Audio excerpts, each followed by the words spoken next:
Hello Neo, how you going? Good to see you.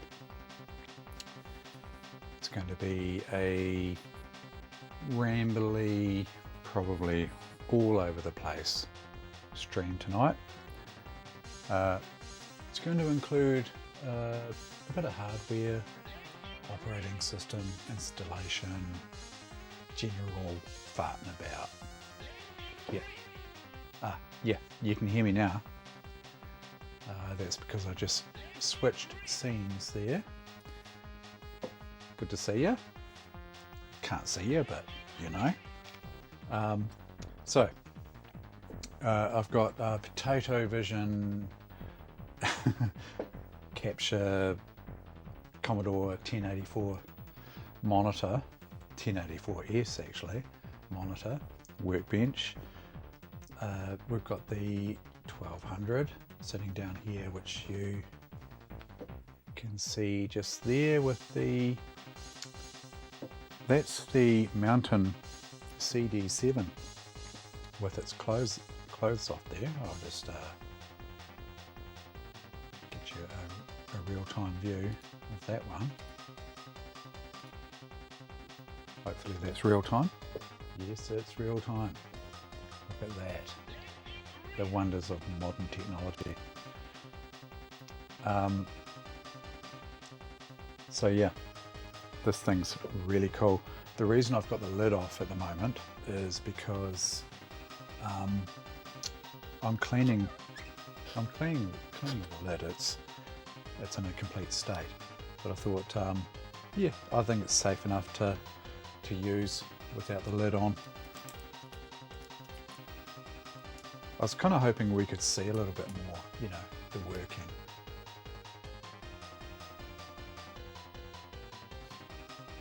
Parts. I've seen you already, remember? You streamed that time. It's like a personal stream. So yeah. And yeah.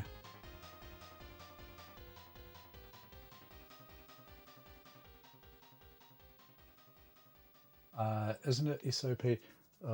Standard operating procedure. You're right. I like it. Yes, that's how I like to roll. But no, this here I thought would be quite cool to have a look at the working parts. But there's not a lot to see. I don't think we'll see much. Just trying to work out how we can actually see anything at all, but I don't think we can. Even with the clothes off, I think we can. G'day, Evil C. Nice to see you. Just saying, I think even with clothes off here, I don't think we can see much going on with this beast.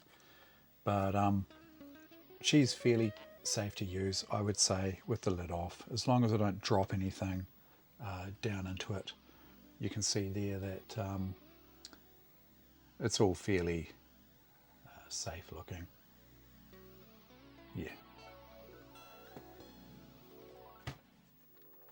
So now, last night I basically bricked the OS. Did I? Hang on a sec. Yeah, I pretty much bricked the OS install by installing the MMULibs. There's a setting that I chose that I think bricked it. I'm not 100% sure. The weird thing about it is what you're looking at there is booting from the floppy disk drive, right? So I've got the install disk. That's the Workbench 3.1 install disk here.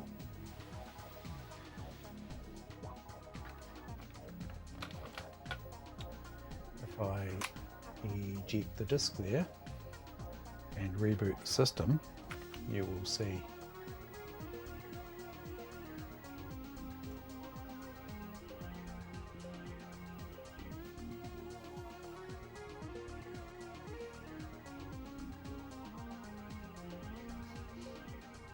Don't count on it.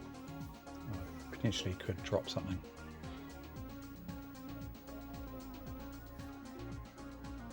Take note of the lights here. Nothing on the screen, right? Blank, black screen. And then, oh yeah, and then we get software failure.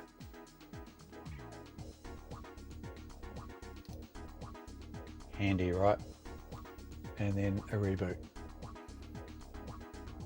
The weird thing is that if I take this compact flash card out of here and I plug it into my computer and I boot it with WinUAE, I can show you that. Turn that off. And if I remove this card here,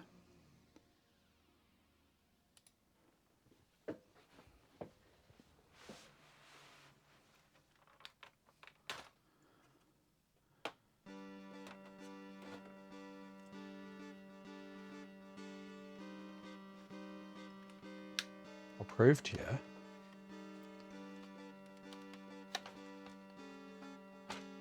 Well, I won't exactly be able to prove to you. Just trust me that I'm taking this Kingston card out of here, right? And I'm going over to my PC and I'm plugging it into a compact flash card reader. And I'm going to mount that in WinUAE. Trust me. You have to trust me. But, well, earlier today, this was definitely confirmed as running. Just bear with me.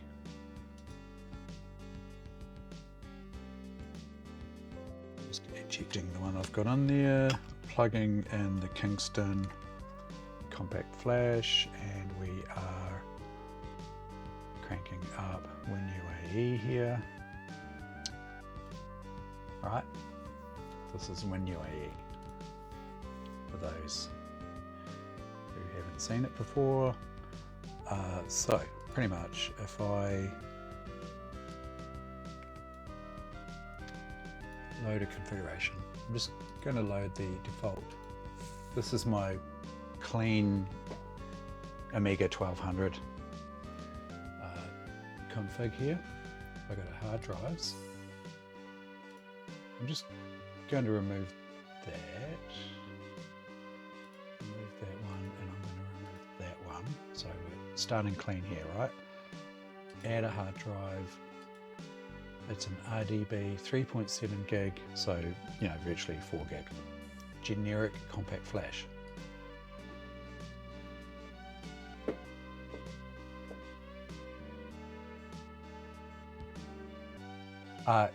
Yep, so I've tried already today. So effectively what I did is it's not really like Windows where you can hit an uninstall program and it uninstalls everything. It's kind of more manual than that. So the installer will put a whole lot of files into the operating system and it'll change things in the startup files, things like that. What I tried today is I tried remarking out all the entries for the MMU and tried to boot from there. In a nutshell, it didn't work. So obviously I didn't home in on the correct line there. Anyway, I reamed out everything I could see. It just completely refused to work. So if I add this, so this is basically the hard drive that you saw fail, right? It might prove me a liar, but if I start that,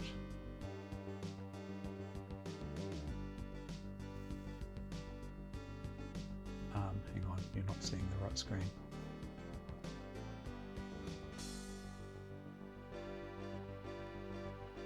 Bear with me.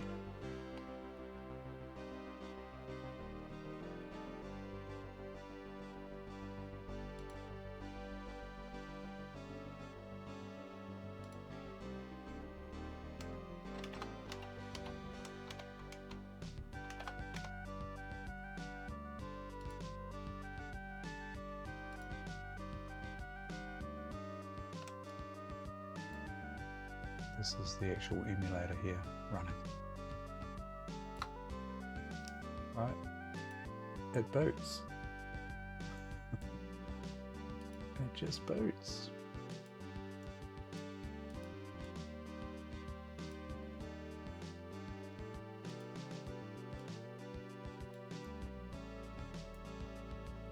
Right, and so I'm not quite sure,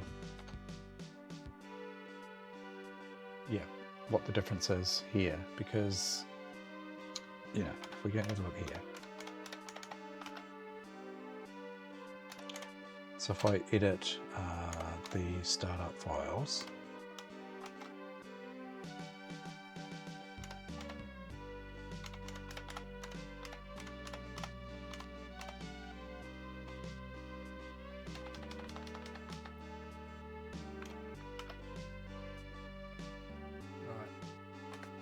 that's directory opus, we've got the path for directory opus. Not sure what that is. XFD patch. Maybe I should rem that out. So just semicolons rem. There's a wireless manager that I can rem out. AWEB workbench. Not quite sure what that is. I'll rem it out anyway. I've had some networking stuff working in here, so I'll just rem the whole damn lot out.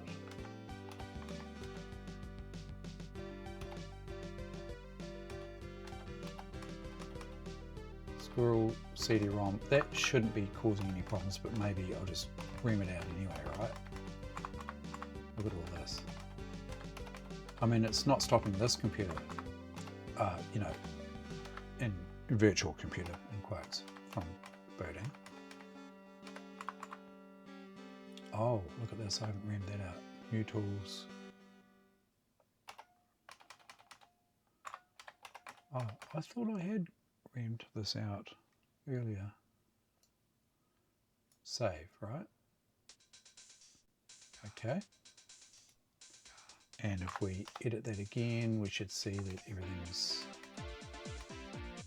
remmed out there. Okay, that's good. And then the other one we want to have a look at is startup dash C.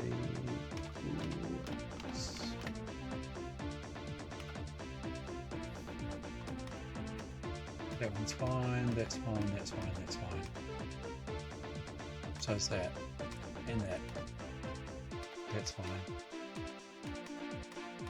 All that looks pretty normal.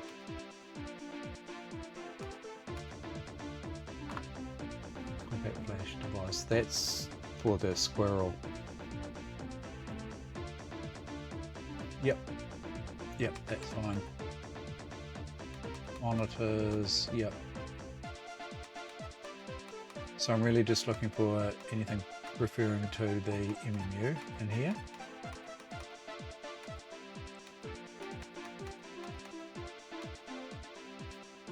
And that looks fine. So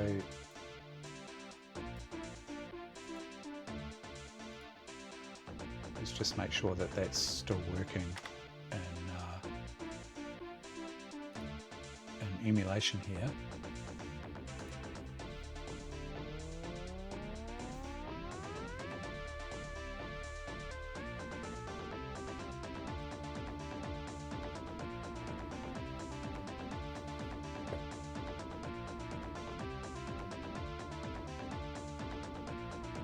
It's so the board in that is the Viper T1200.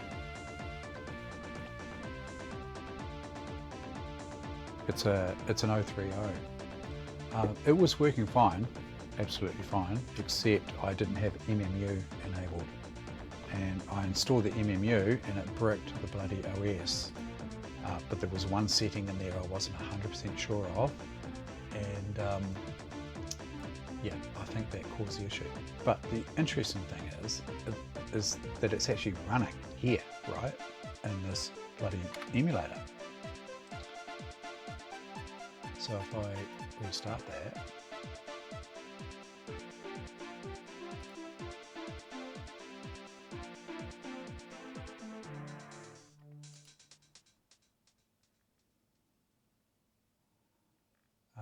You can't actually see what I'm doing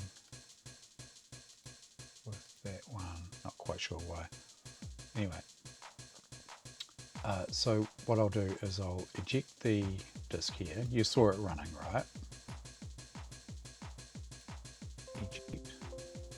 Compact flash, come over here.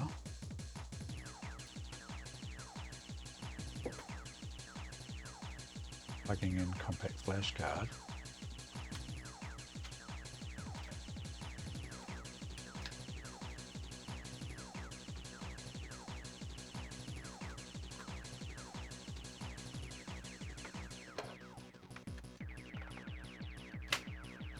Hey, look, I'm putting the lid on.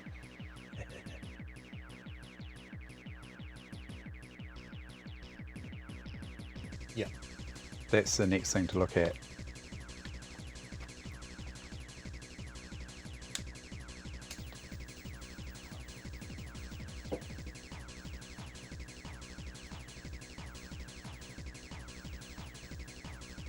It's working.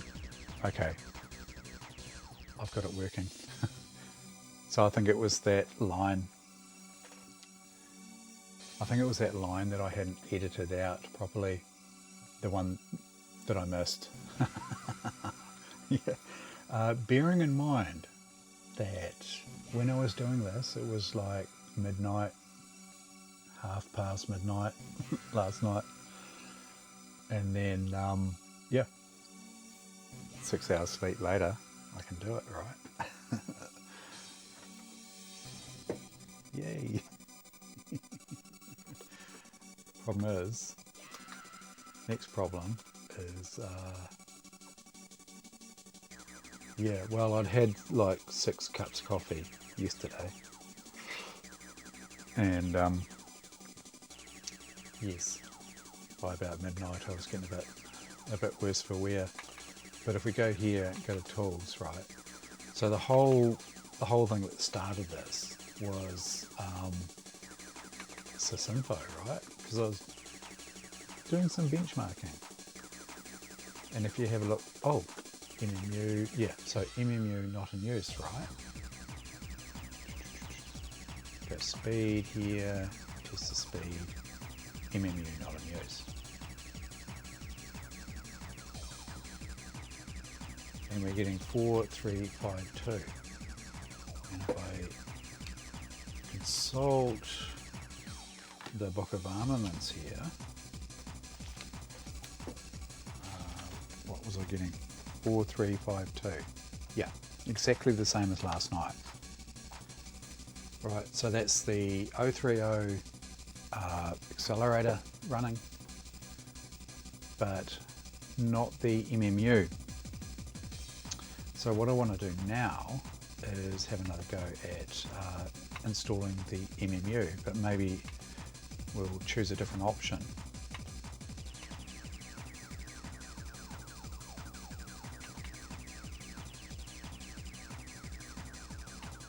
I have it. Didn't put it in here, did I?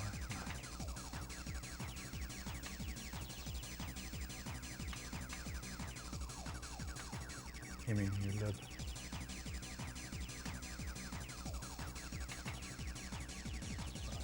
Here we go. So this could brick it again, but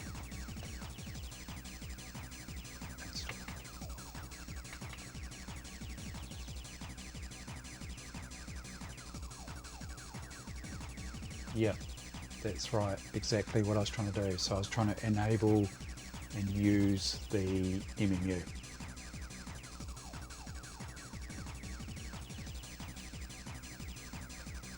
So the guide basically says to you that you can, the absolute bare minimum is that you copy the MMU library into the libraries folder, in quotes. But then I remember that you can install it with this installer.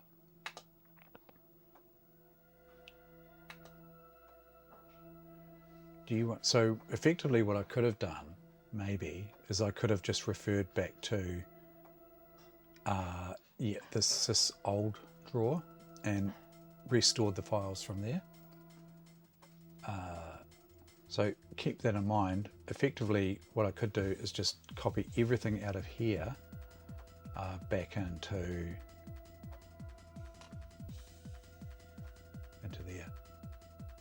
Yeah, so I am backing it up now, and I did before, but I didn't take note of where these files are. So it's all well and good to know where the files are, but when you restore them, you've got to know where to put them back. So if anyone wants to take a note of that, I could take a photo. I could take a photo there so that I know if I have to recover this, I can just whack them straight back where they belong. Okay.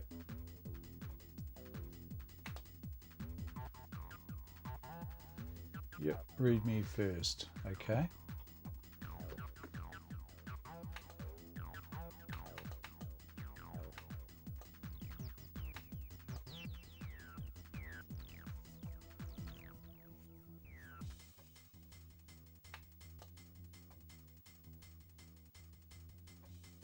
See here, there's only one mandatory program that must be installed, and this is to copy the MMU library from the libs drawer to the libs directory. That's all for a basic installation, and I'm actually tempted to do that, but I just want to see what this does. So the easiest way to install is of course using supplied installer script, which is exactly what I'm running now. It's telling me this, right?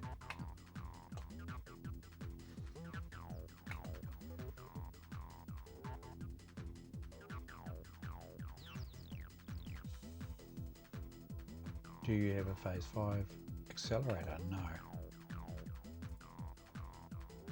No. This version of set patch you're using, so this could be an issue as well, right? So maybe I need to look at the set patch version. I'll take another photo of that as well, just so that I've got that for reference. So it could be just an old version of the set patch. So what tools do I want to install? I'm actually going to untick all of these.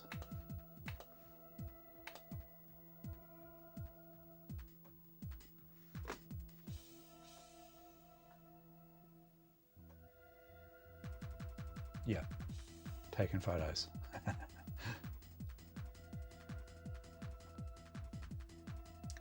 Sorry about capturing a CRT again, but actually it doesn't look too bad, does it? It's quite readable, isn't it? Done brick it, yeah. Oh,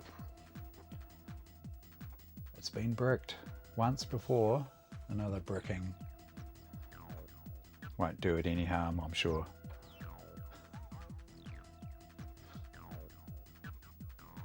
All this in the name of bloody benchmarking.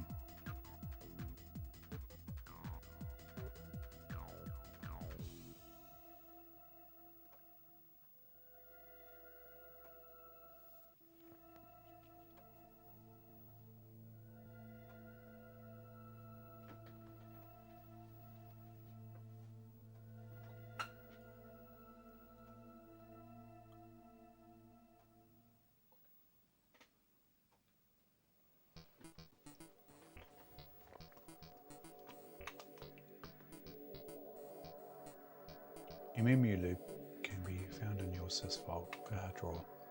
Okay, that's cool. Righto.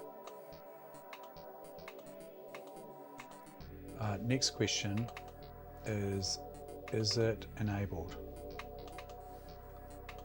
I think a reboot's required. Yep, I've got that. Speed here we go. Yeah, so you can see there that MMU is not in use. Yep, I think reboot's required.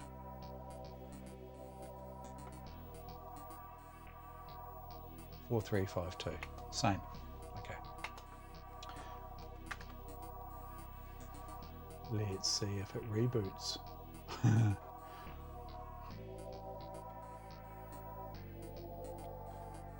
Disk activity. Oh, well, it rebooted. That's handy.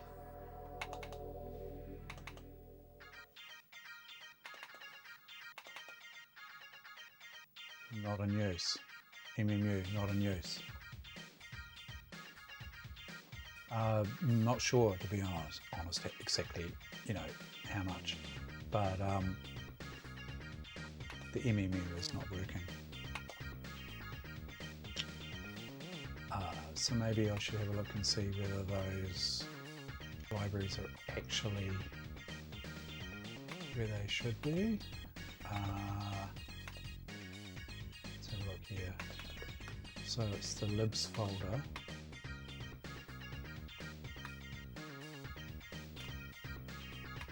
The libs drawer, that one there. Oh yeah, 68040.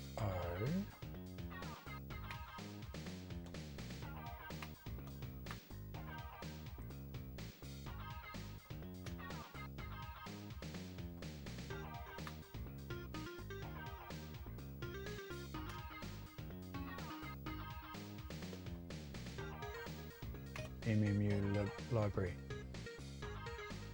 is there.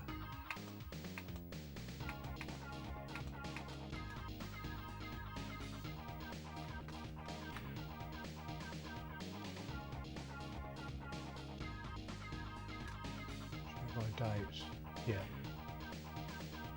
Don't think the clock's set. I'm not even sure the clock is working. Yeah. 5%. Yeah. I think, yeah. Okay, so first of all, let's set the clock. 1994.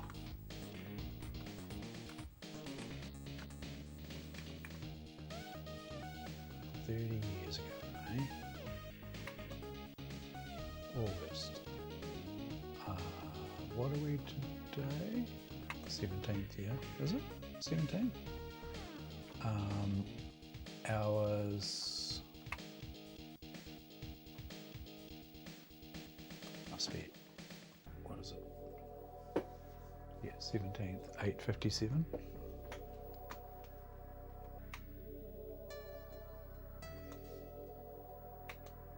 Use that. Not sure the battery is actually intact.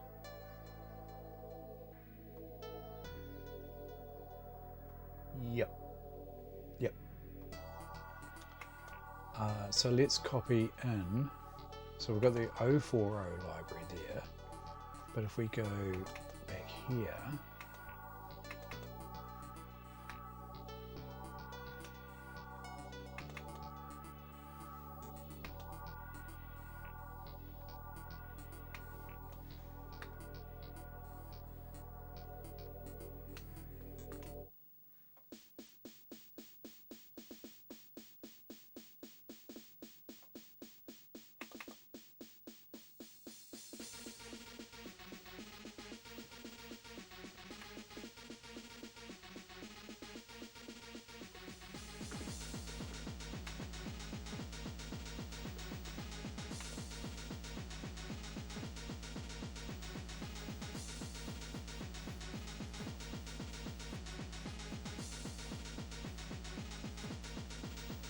right.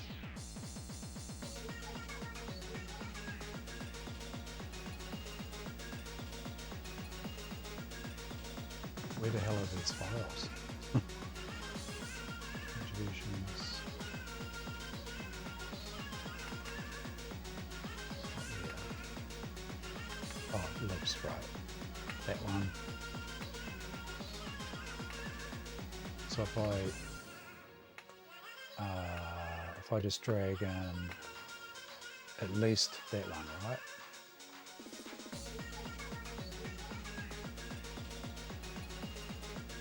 okay.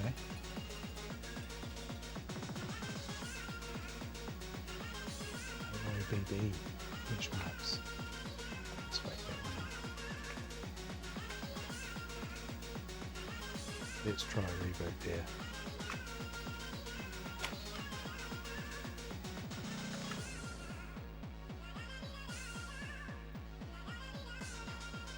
Yeah, it's an 030.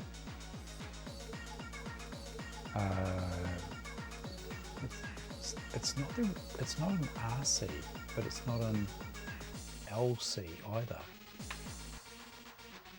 Just trying to remember exactly what the CPU was. Let's have a look here. Is this working though? Yeah, see, still says it's not in use.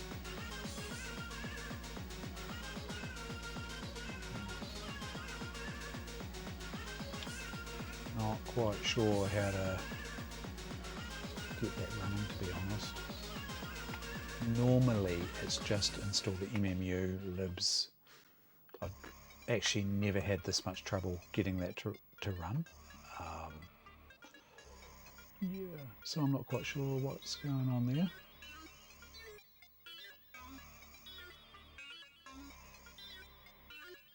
Might have to put some research into that.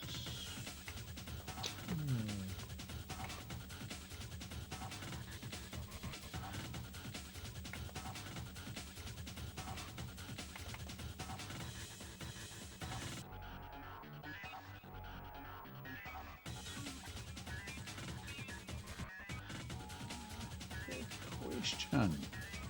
That's a really good question. Does it have an MMU? Let's have a look at the actual CPU, because I could be bloody banging my head against a brick wall here, right?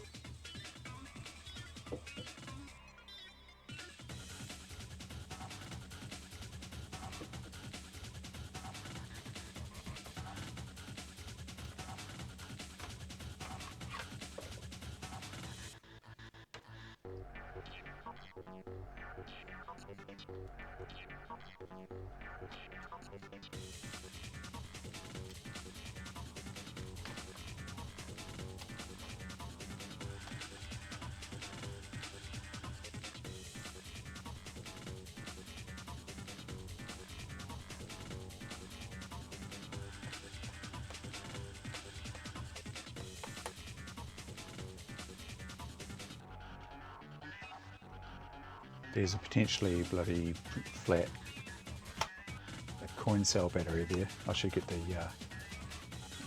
meter out and measure that actually.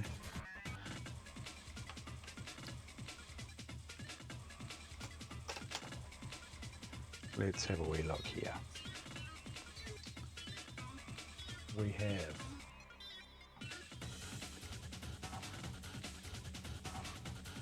second shot.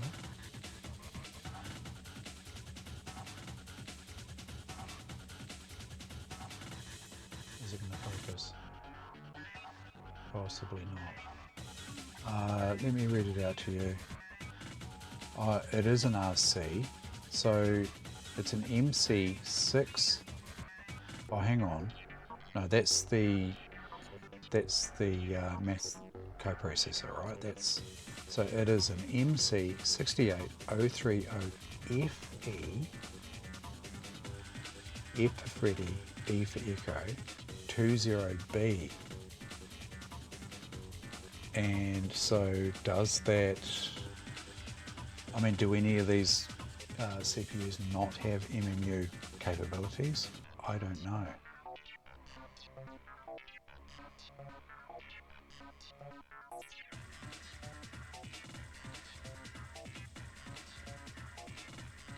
The coprocessor is an MC68882RC, so that's the reduced cost, 33A, which I'm assuming 33 megahertz.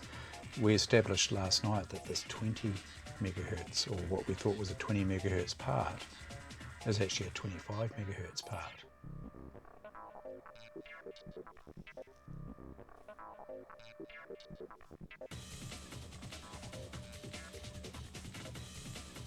That battery.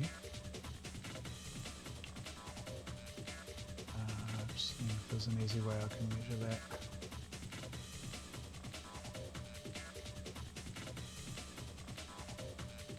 Just looking at, it's going to be pretty difficult to get the probes down in there, I think.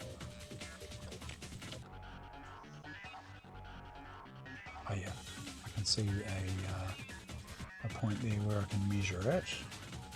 Pretty sure that'll be dead as a doornail, that thing, won't it?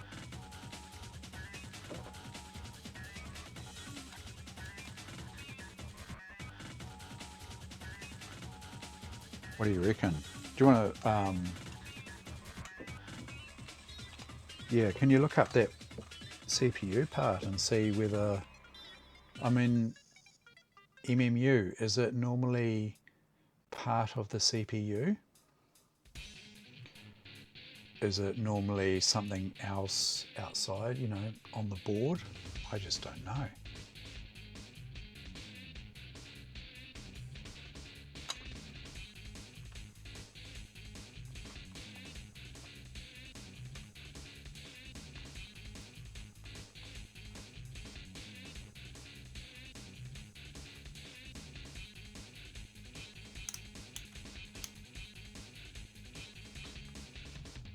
The bet that bloody battery's dead ass.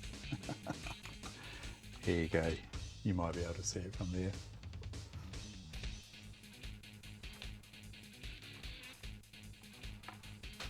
Stay there. You stay there.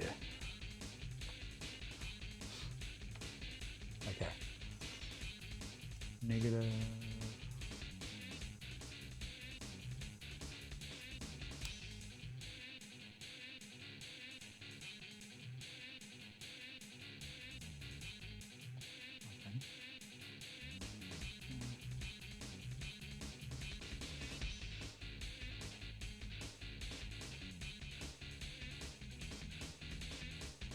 Yep, absolutely dead.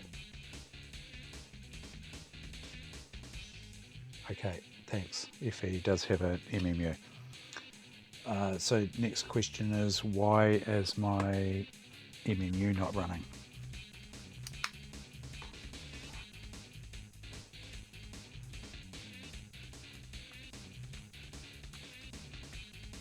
It's probably user error. More than likely. So that battery, that is going to be a matter of probably trimming off this here, trim that, and maybe solder a little holder, battery holder on there. I think would be the best way to go. That's not really a huge deal.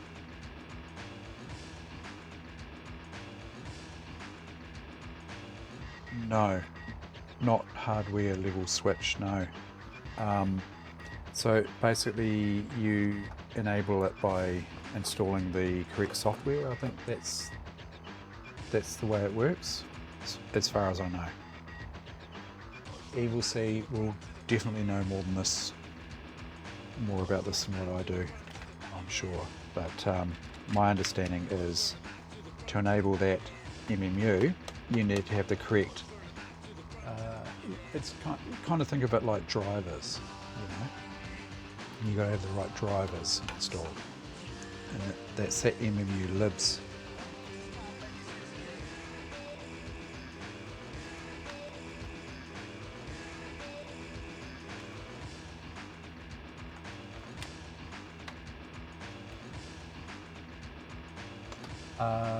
Boot config option, yeah, there'll be something. There's definitely those files, right? Those ones in the libs folder that we were looking at before. Pretty much as long as they were there.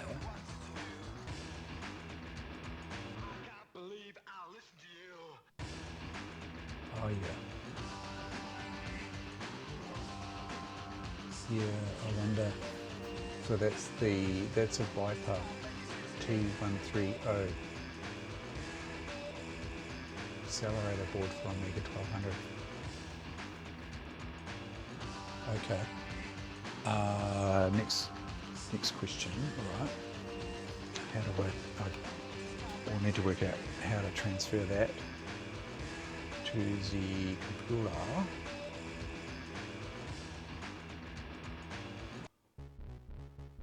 Let's have a look.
MTech Viper, yeah, that's the one. MTech Viper.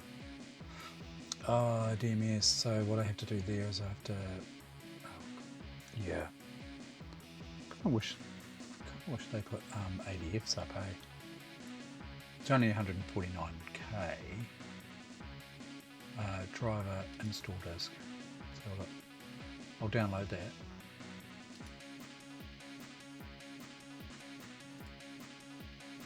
There's a SCSI install disk as well. SCSI? Hang on. Oh yes, there is a SCSI header on that board as well. Did you notice?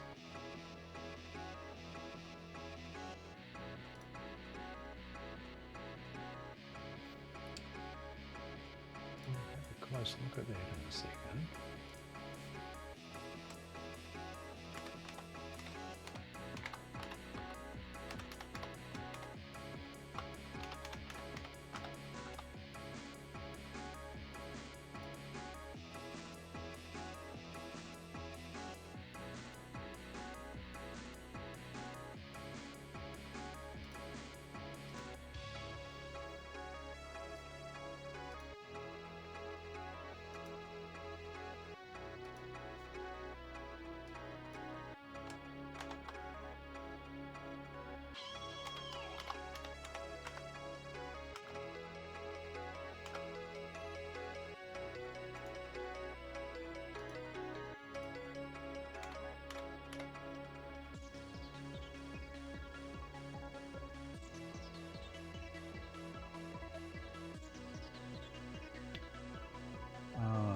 I had an ADF, it's an ADF program, I can't remember the name of it exactly, but it would extract DMS files. And I can't bloody find it. ADF, try downloads. Sorry you can't see this, but I'm flailing around trying to find those downloads. Here we go. ADF.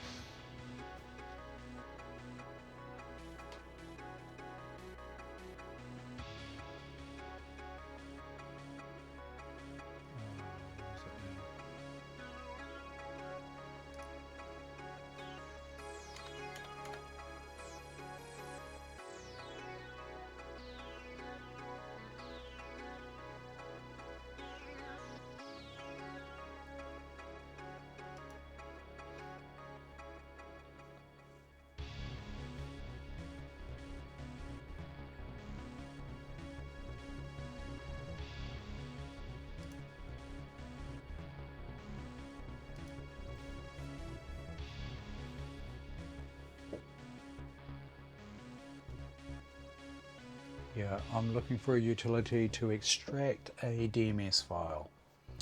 The one I used last time is ADF something or other. Trying to find it here.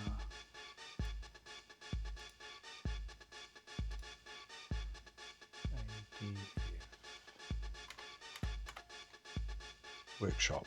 ADF Workshop is what it's called.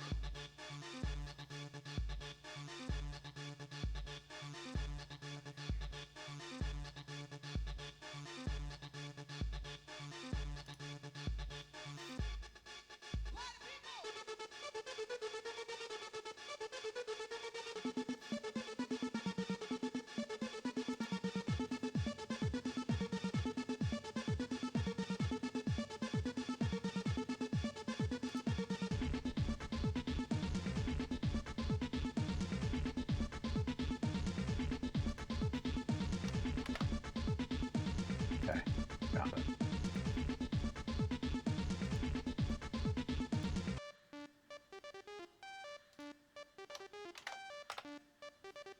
Okay, let's do it.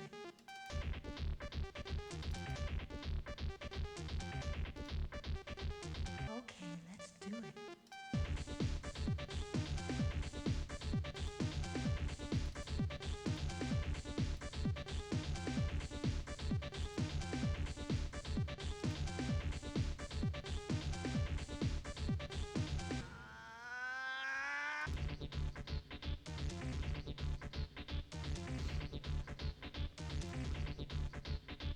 It's brutal and inexcusable. It's brutal and inexcusable.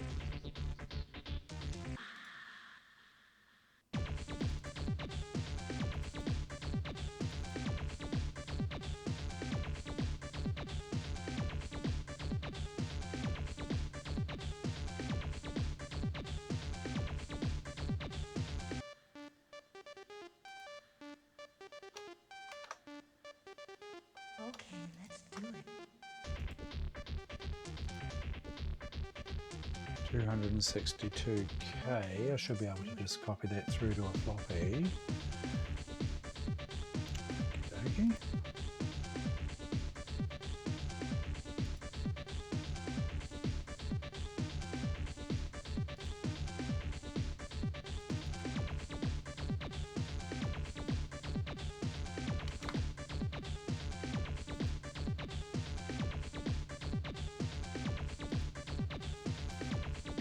Right, while it's doing that, I will be back in a second. Just bear with me. It's brutal and inexcusable. Now, with over 200 games, Inexcusable. there's only time for the important things in life.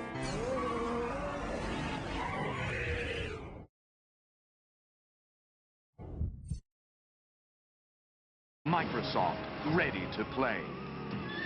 From the co-designer of the hit title Civilization comes Age of Empires. From the Stone Age to the Iron Age, experience 10,000 years of amazing discoveries as you build your tribe into a great civilization. Will you explore new lands, amass great riches, or conquer all in your path? You choose your favorite form of world domination. Age of Empires. Are you keeping up with the Commodore?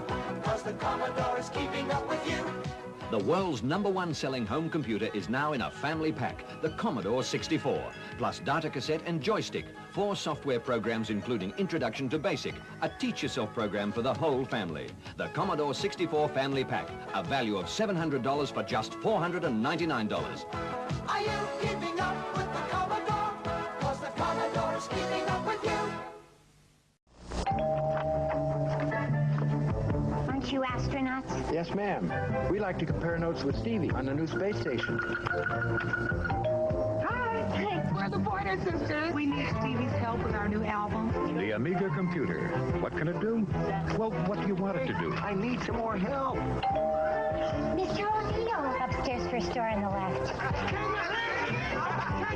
Amiga from Commodore, the computer for the creative mind.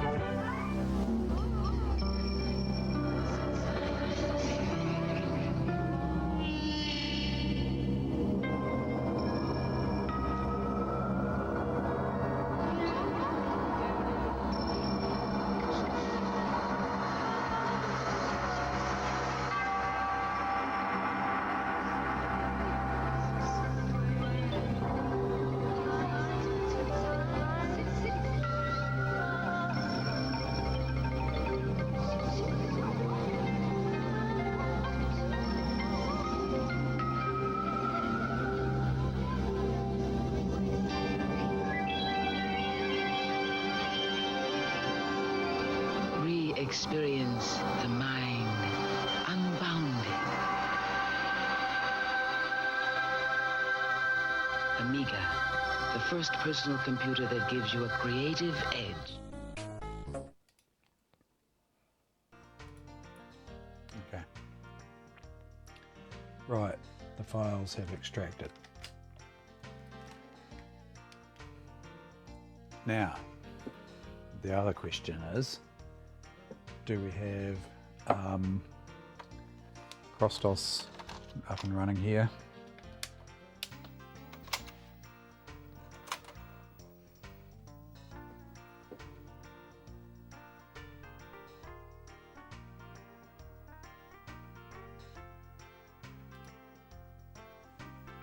Shit, that boots quick.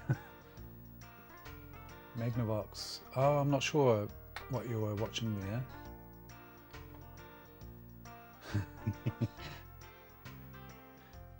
Right, if I put this disk in, so CrossDOS allows you to read DOS disks, right? There we go, look. 720K DOS disk. All good, except it truncates the file names. So that's 8.3 file name. Whether that actually has any effect, I don't know. Yeah, that's what I don't like about this bloody CrossDOS, eh? So I'm wondering whether, if during the installation here, whether if it refers to a file name and it's been renamed or, you know, truncated, whether it's just going to fail or screw up, I have no idea. But I'm assuming this is the one that we run here. See what happens. Ooh, there's no flash. Test die performance. Oh, it's German, right? Oh, it's a performance, CPU performance monitor. Look.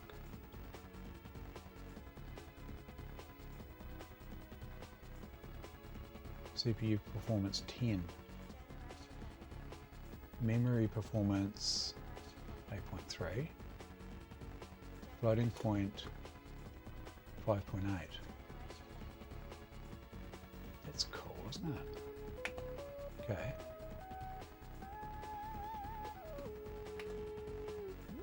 I don't like how this is all bloody truncated up. So, only one thing for it, and that is to pull the card,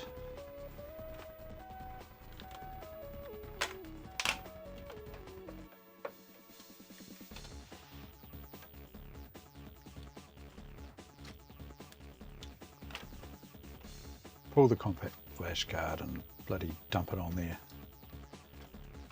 through the emulator.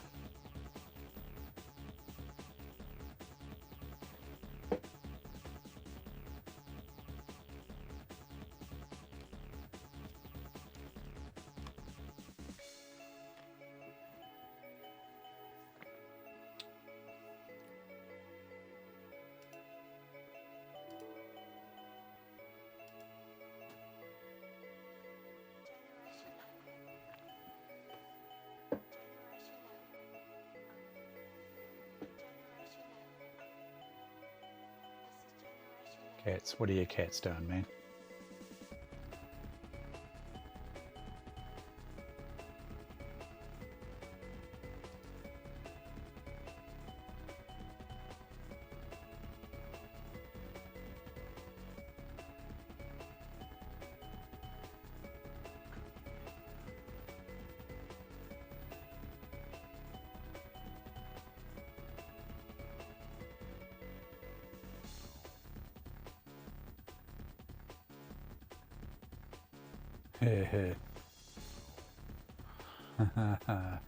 No, where in the world is Carmen San Diego for you?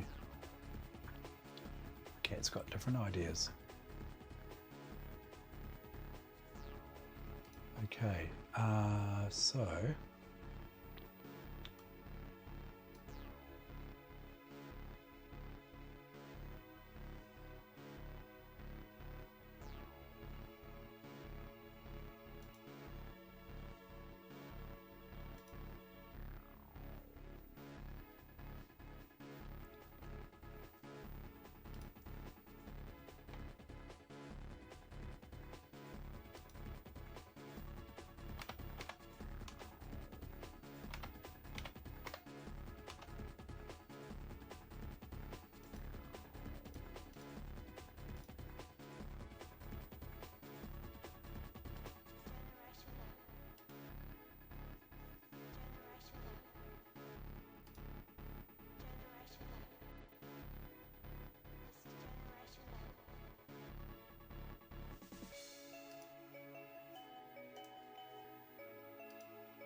this is a nice easy way to get files transferred, is basically through the compact flash. Use an emulator to write it to the compact flash card.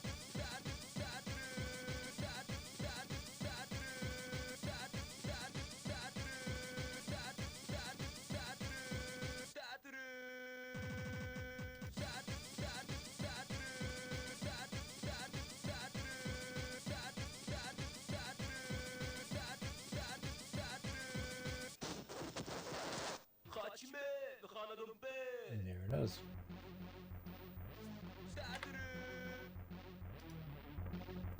Okay.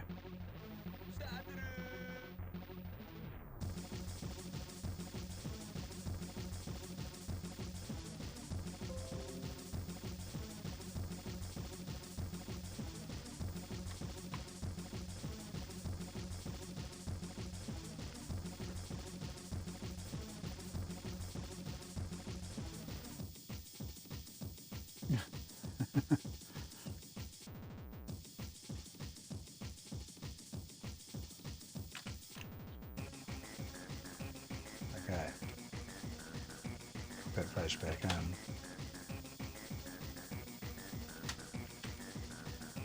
Not making exactly riveting bloody streaming content, is it? But, you know, this is all part and parcel of retro computing, so as far as I'm concerned, you're getting a, you know, a real view as to the frustrations that you can go through with this sort of crap.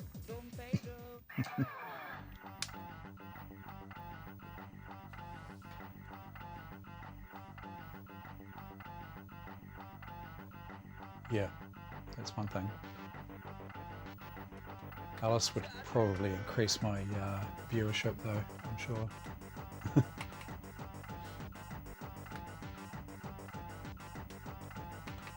Right, here we go. Hey, butthead. Okay, so there's non-truncated. Yeah, she's doing pretty well. Yeah, she's doing pretty well.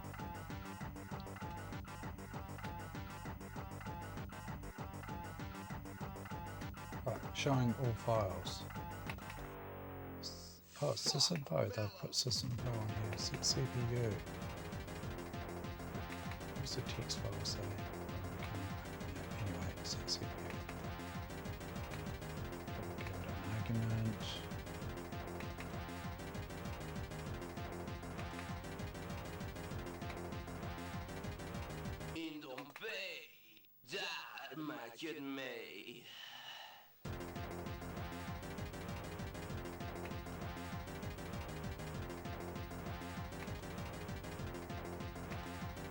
Select device.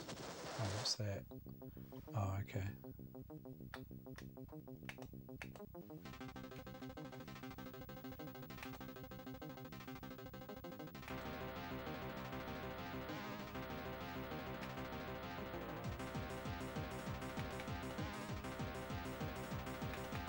Yeah, no. Well, I think I need to put in a little bit more.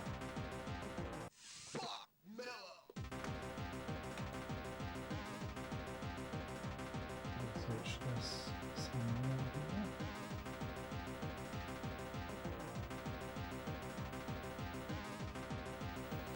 See, this version of sysinfo doesn't even show that the MMU is not being used.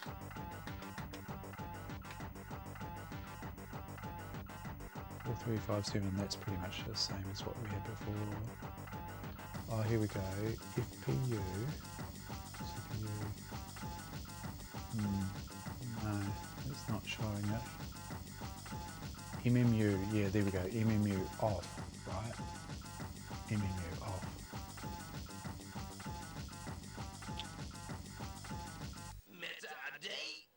This is getting probably beyond my pay grade at this stage. I'm just not really sure why the MMU is not installable, not usable. Yeah, I don't really know enough to go much further with that. I really need to put more research into this. If anyone's got any ideas, yeah, comments would be appreciated, but yeah, no, I'm just going to leave it at that, I think, at this stage for this part of it. Otherwise it's just going to be too boring. I'm going to be sitting around doing a lot of reading.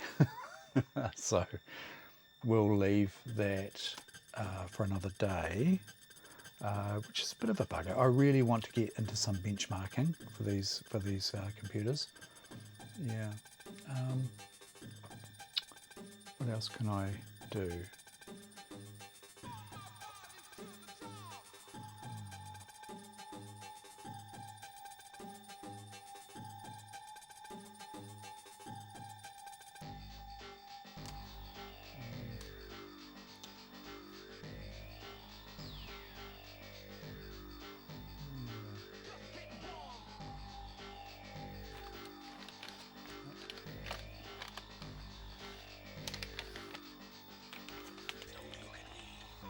Got this little card here that doesn't do much, except it's got an FPU on it, but that's not populated, is it? No, not populated. All that's got on it is RAM and a real-time clock, so that's not much fun.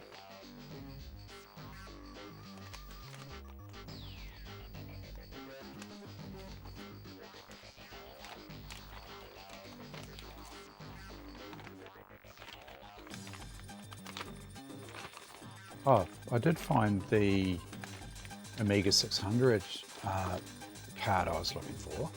It's an A1200s Amiga 600 card. Let me show you that.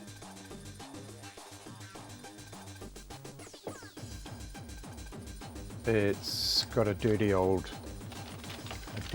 cross on it, which doesn't fill me with confidence.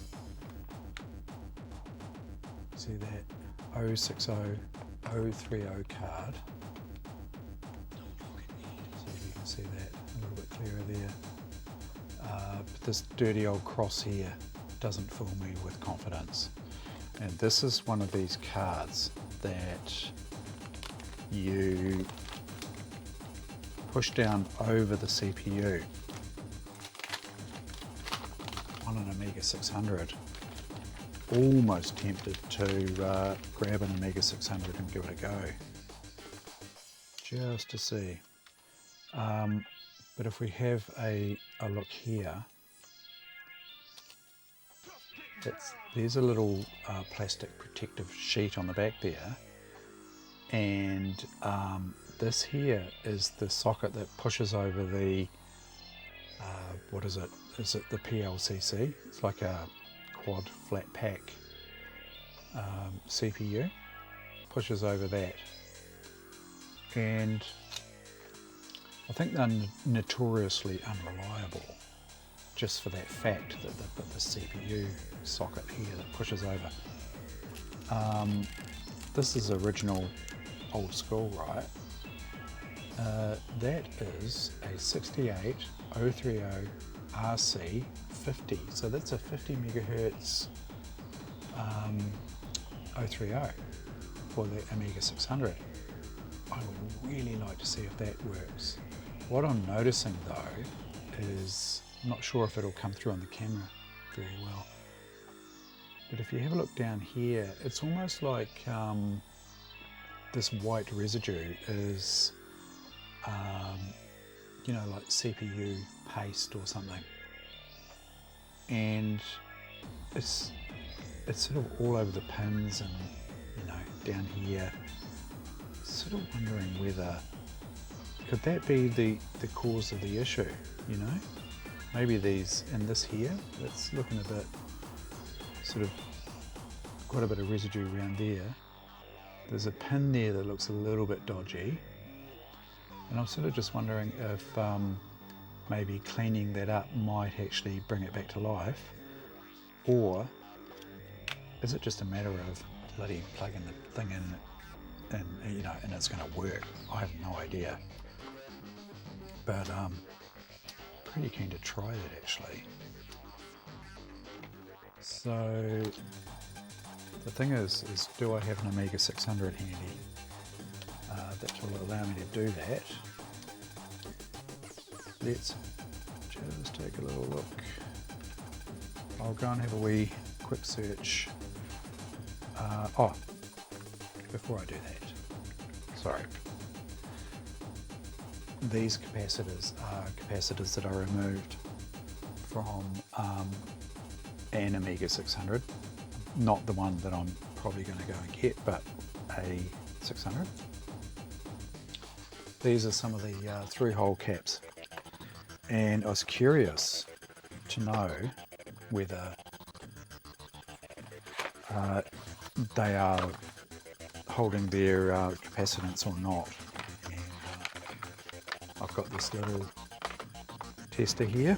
It's an ESR tester, and I thought it would be quite good to go through and test them just to see how 30-year-old plus capacitors are holding out.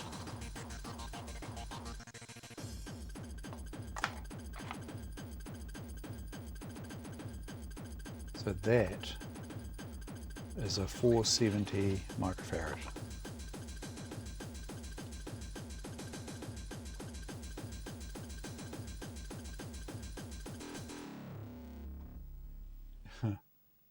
Look at that, it's measuring 472. So that through-hole capacitor is perfectly fine. It's got an ESR of 0.47 ohms, which is fine. And I wonder about these because, you know, these are Elna brand, Elna capacitors. Not sure if that's the same brand, same company that makes Elna sewing machines, but if it is, well then Janome owns them now, or maybe Janome just owns the sewing machine side of it, but maybe Elna capacitors are a separate company, but I would say pretty good quality. So that's another 470 microfarad, and it's measuring 462 microfarad at 0.4 ohms ESR. So perfectly good through-hole caps. I can't measure the surface mount ones because they got destroyed in removal. And Look at these. These are Shoei brand, right? So you know motorcycle helmets, Shoei helmets, same company. You'd expect these to be bloody good too, because these will be Japanese. These are 1000 microfarad, 10 volt,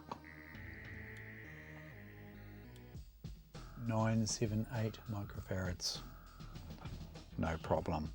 So these are perfectly good through-hole capacitors, absolutely nothing wrong with these. So I'd be tempted to leave. If I saw Elna or Shoei caps in my Amiga, I'd be tempted just to leave them. That is 1000 microfarad measuring 973 microfarads. Perfectly fine.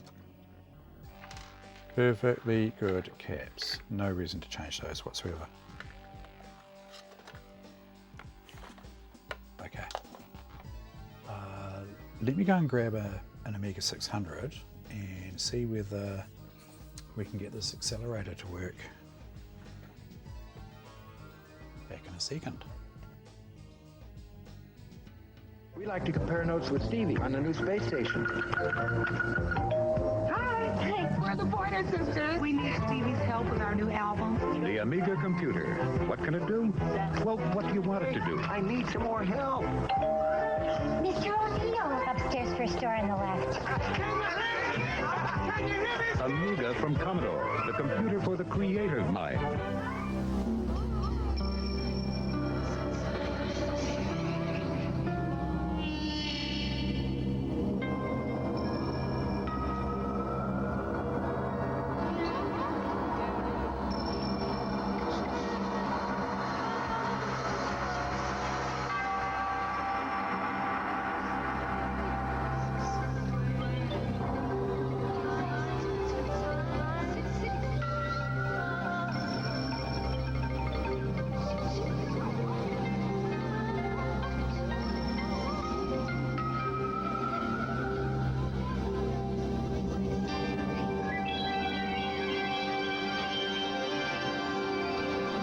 Experience the mind unbounded.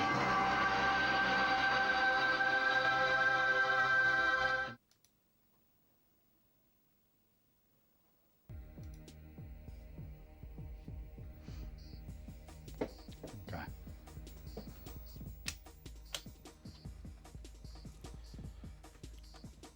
Got this beastie here. No floppy drive. Hoping that's not going to be a problem. Let's just make sure it boots for a start. Hard drive. Yes, it's got an old-fashioned spinner. 2.5-inch tidbit, 60 megabytes.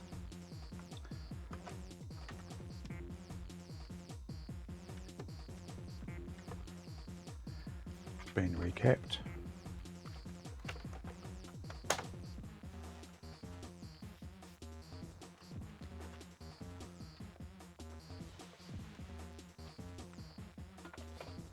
Make sure she's fires up here.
Okay. So hard drive might not be too happy.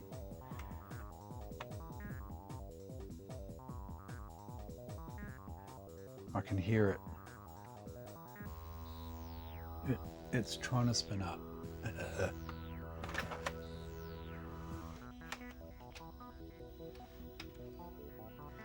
It's trying hard to spin up, but we don't actually need that.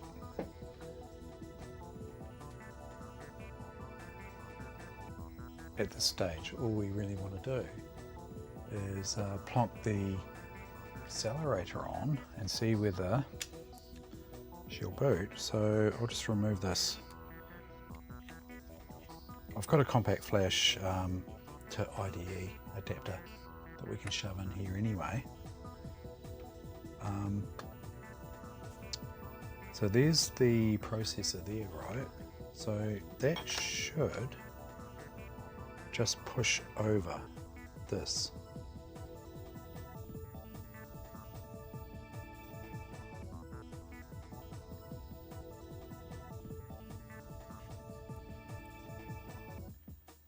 And I'm assuming it goes that way. That's the only way it can go, right? I mean, it can't go that way or that way. Oh, it can go that way. Can go that way.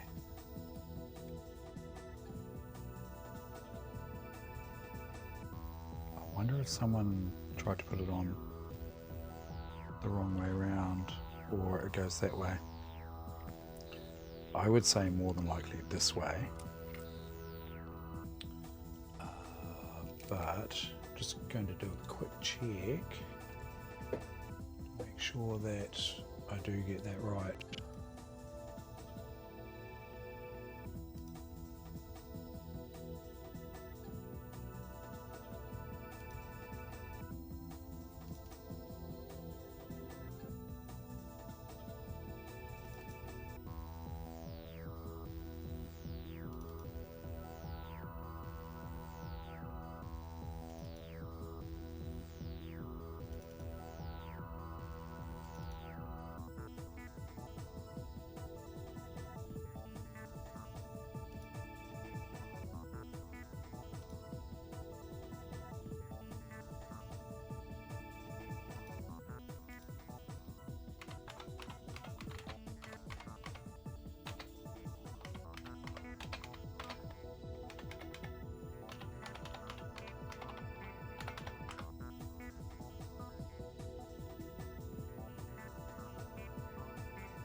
Just looking for pin 1. That's that corner there.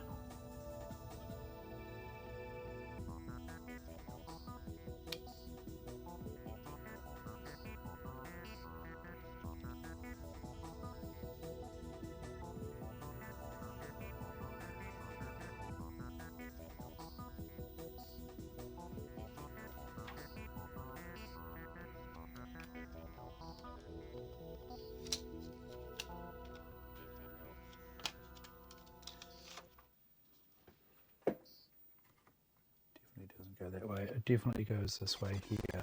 It's just keep that little plastic sheet on there. Push that down there. That, and see whether we get any life out of this machine.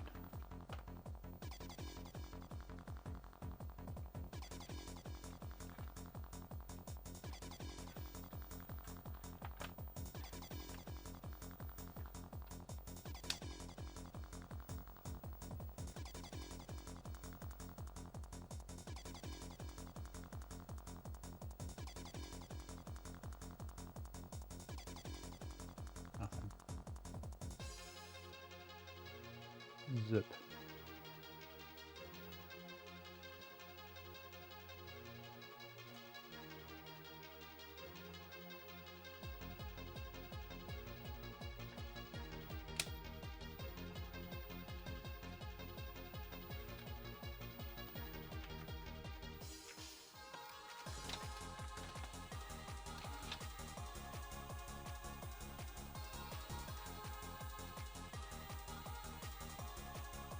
Could it just be a RAM issue? That's the other question.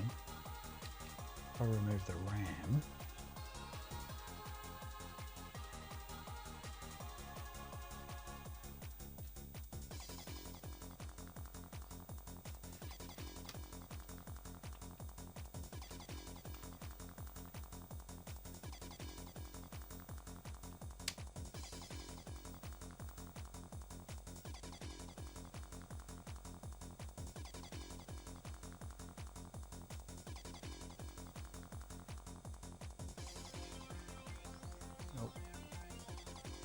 not looking promising. The next thing to try is potentially reseat some of these chips here.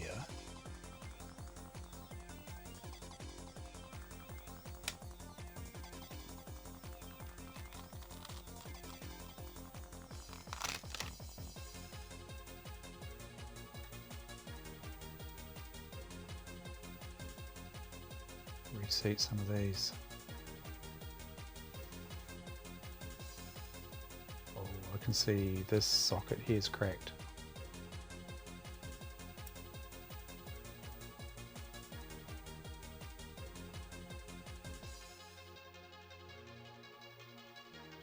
Yeah, I can see that is cracked. That's interesting. Ooh, someone's been a bit rough, I would say.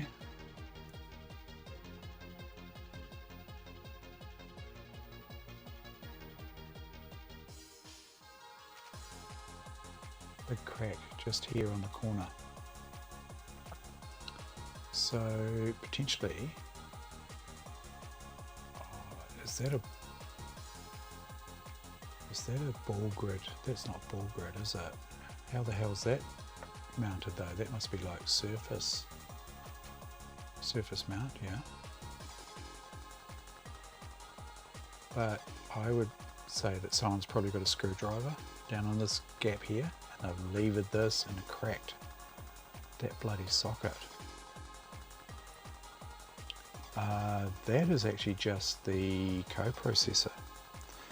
So let's have a look, see if I can get that out without making things too much worse.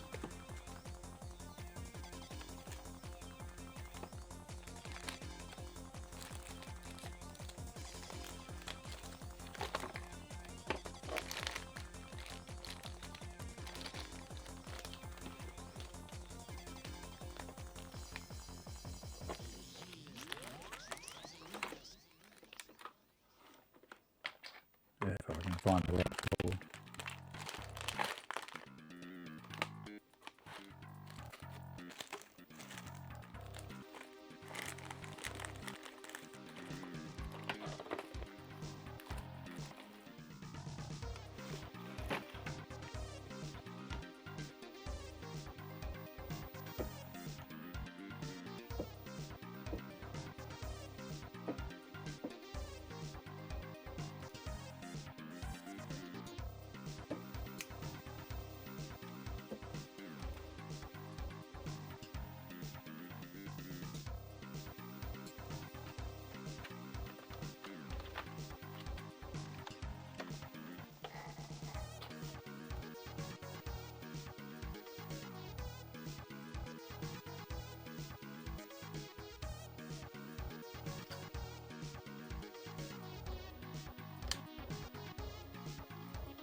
Yeah, that chip is just loose in there. That's the coprocessor.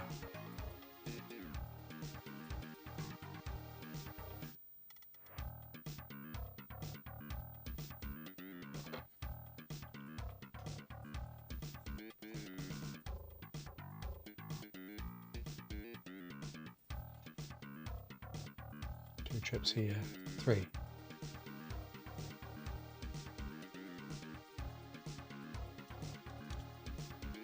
Just wondering whether it might pay to reset these chips here as well. Gee, that was loose as well.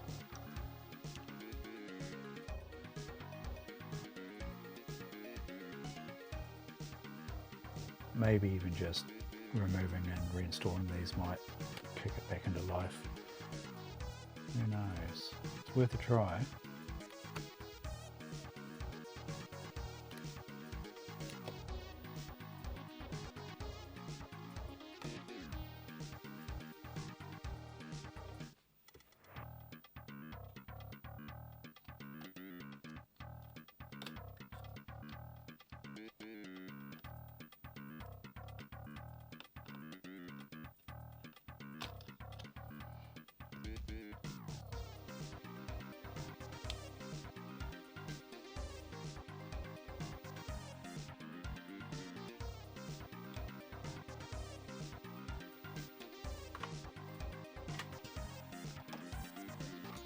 Let's give it another go. You never know.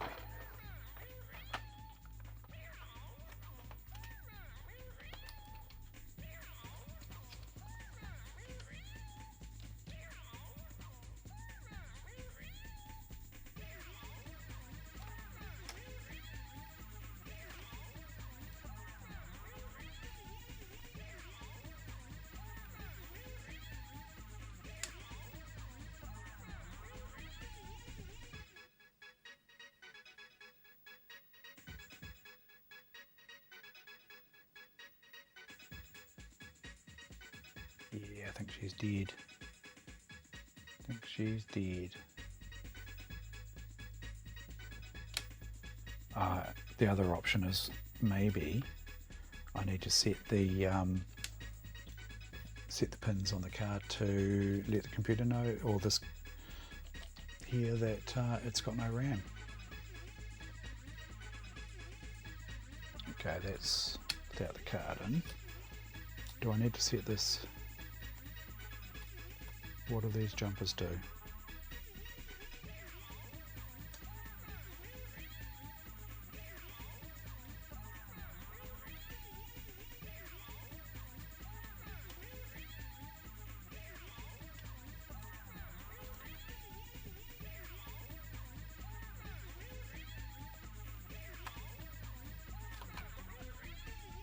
That CPU is soldered.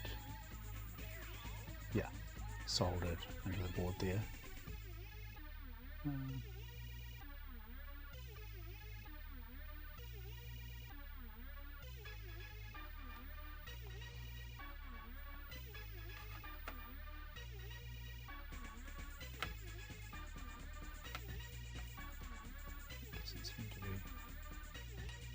Doesn't seem to be holding very well onto that chip.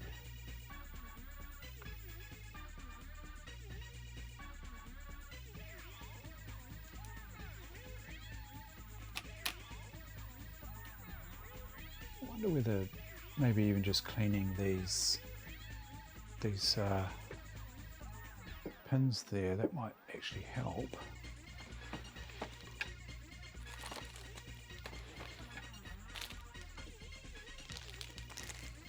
It's worth a try, right?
zippity doo dah.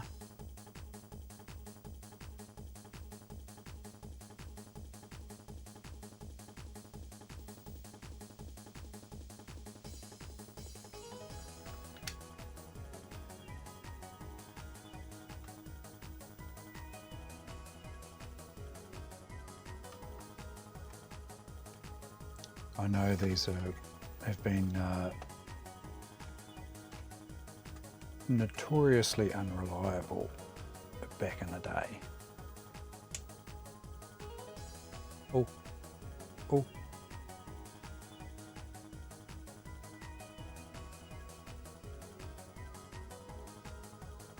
Oh, it's working, I think. For how long? Oh my god, I need to get a floppy drive onto here so that I can at least run bloody sysinfo. Oh no, it's locked up, isn't it? We're not getting the animation. Tell you what though, I wonder if it's not far off working.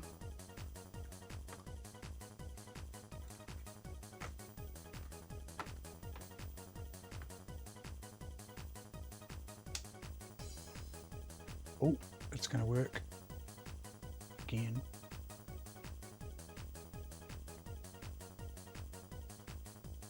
Yep, it's working.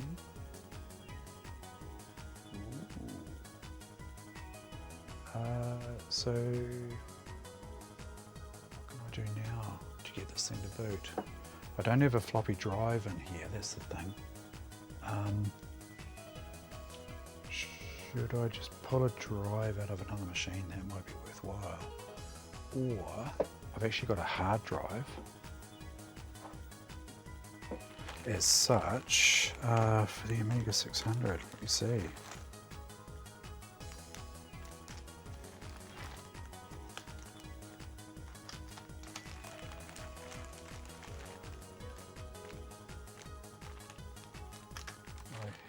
I have A600. Let me just try this.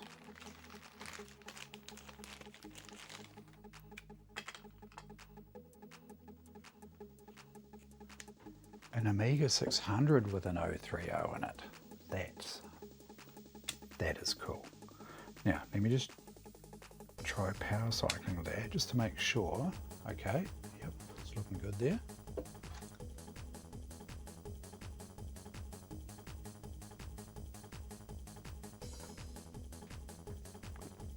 Looking good. If I just gingerly install this compact flash IDE adapter here, it's got an Amiga 600 install on it, I think.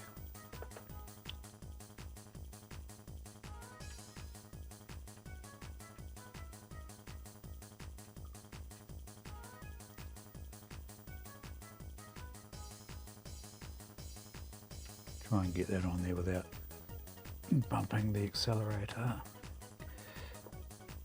She's a bit precarious there. Yep.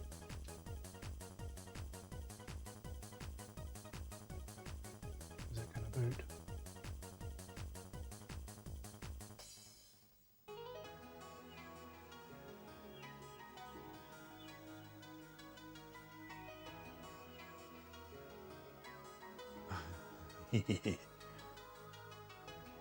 Oh yes, it's gonna boot. It's booting. Oh my god, is the accelerator working? That's the next question. It seems a bit slow, but is that just... Oh, let's see. Now,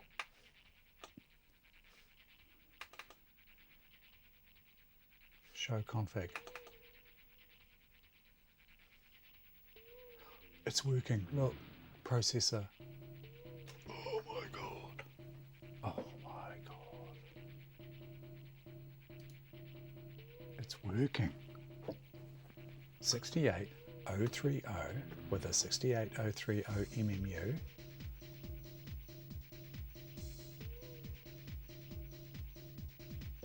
RAM. Wow. The accelerator's working. So much for it being faulty. I wonder if I put the FPU back in,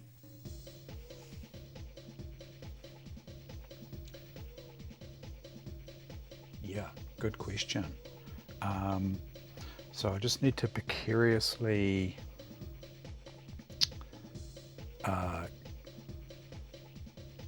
get the floppy drive hooked up here. This is exciting.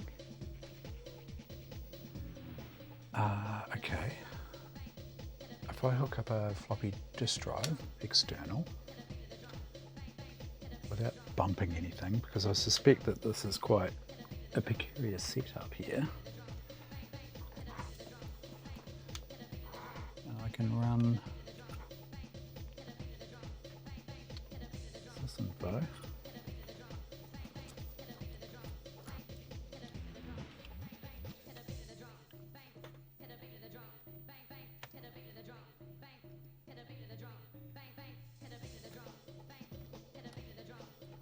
Very precariously.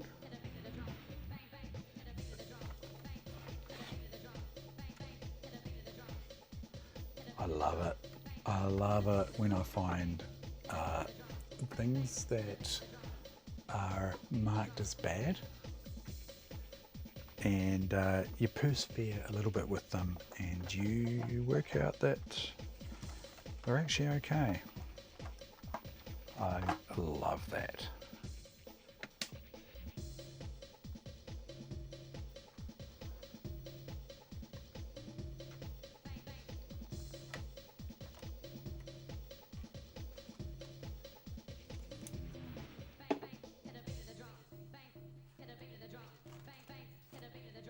Yeah, next thing is to try and get MMU.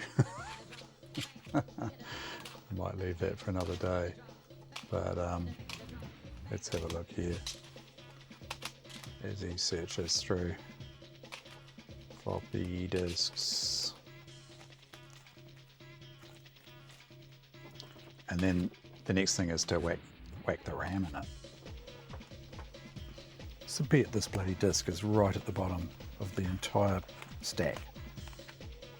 Well, it's fourth from the bottom of a stack of 20. There we go.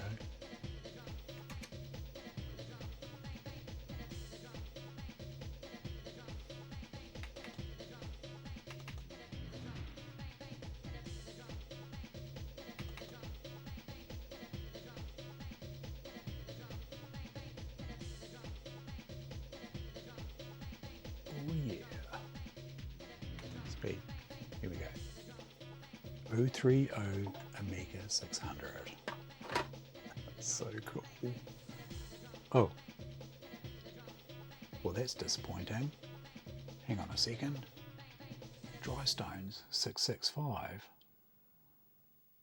No faster than an A600 7 megahertz. You got to be shitting me. This is a 50 megahertz part. What's going on there?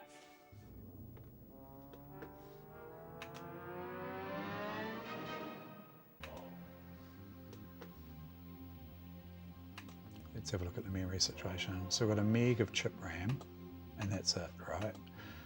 To be expected on an Amiga 600. But why is it only getting 665 dry stones?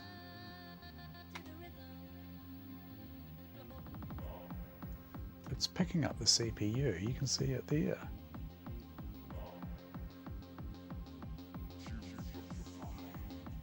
$68,030 at 51 bloody megahertz. Well, it's 50. This is getting better. How? There should be, hang on a minute. ECS Agnes 2 meg. That is the latest bloody sysinfo.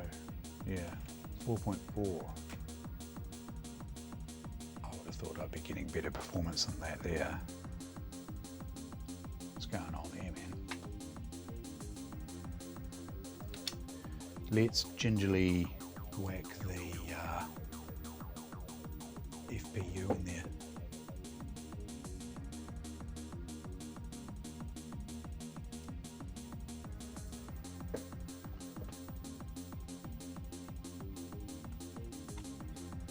Not that that would make that much difference, surely. And to be honest, not even sure that would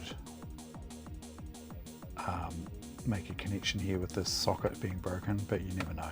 Whoop, I just de-socketed the main processor. There we go. Okay. FPU is in.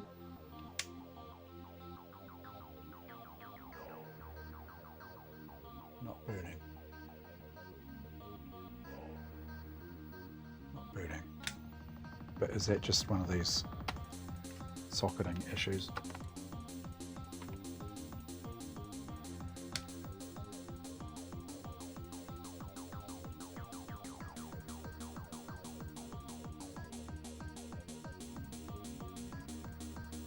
Nope.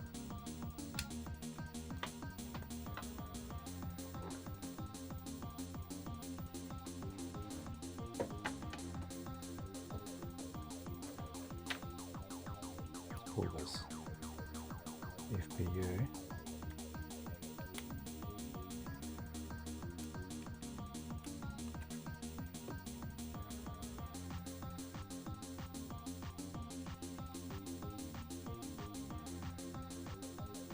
I mean, who's to say that the FPU wasn't installed in the wrong orientation?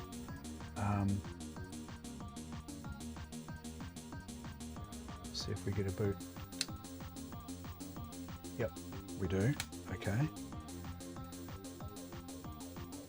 So this chip here, this one, CPU, the writing you can read if you're facing this direction. These two here you can read if you were facing this direction. This here, this chip, you can read if you face that direction. I really need to have a really good look at what direction this FPU needs to be installed.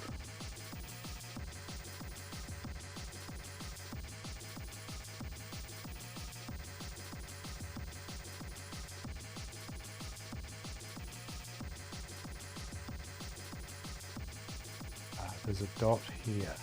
What does that mean? Oh yeah, there's a little arrow. You probably can't see it on camera.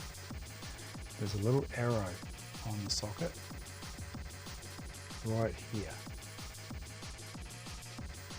And dot is right here. So that's definitely the orientation there. Nice and easy.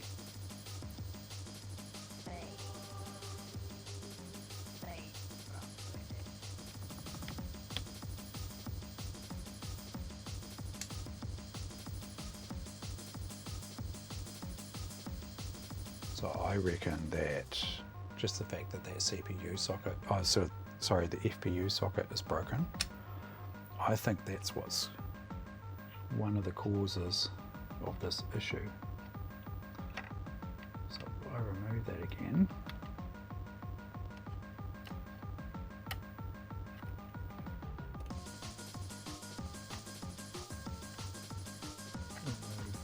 FPU. Reseat Accelerator. It's hard to, there we go, reseated. Yep. So either we've got a bad FPU or just the fact that that socket is not, you know, the socket's broken. the next thing is the RAM any good? This RAM here,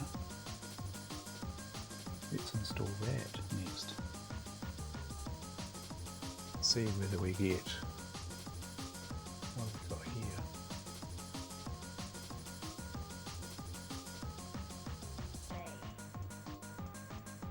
We have our standard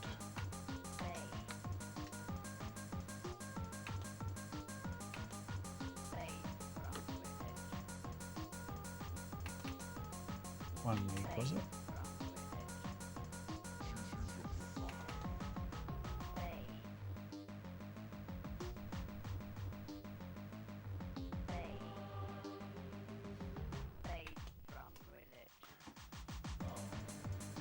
I'm just going to take a note of that.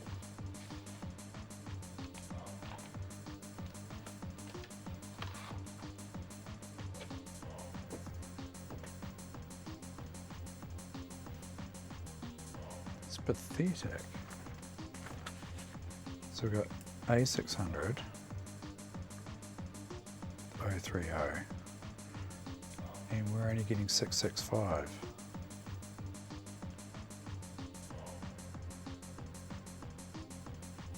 No MMU,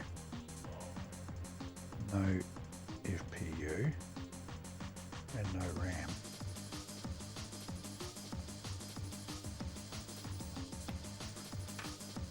So if I install this RAM now, pull that there out, install this RAM, what difference will that make?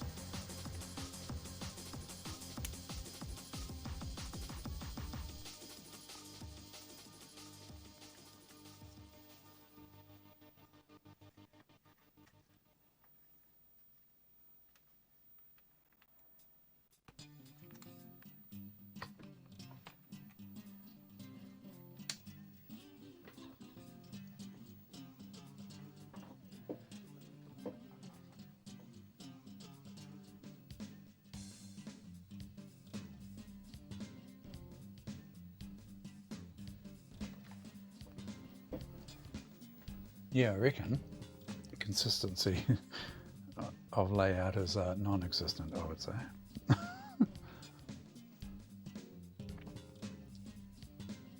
Rightio, let's see how much RAM we've got now, eh? Still seems a bit slow.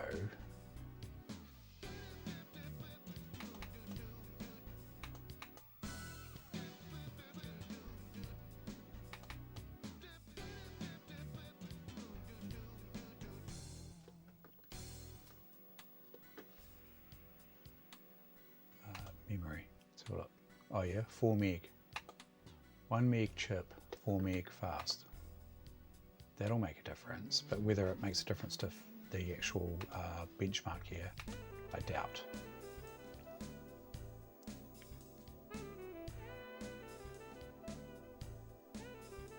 Oh. Well, I'm wrong. Clearly. 9100. Look at that. Bloody hell, it's faster than an A3000.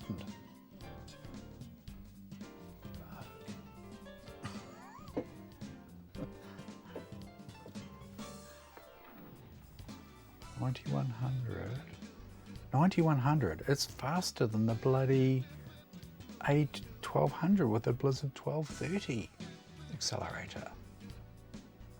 How the hell does that happen?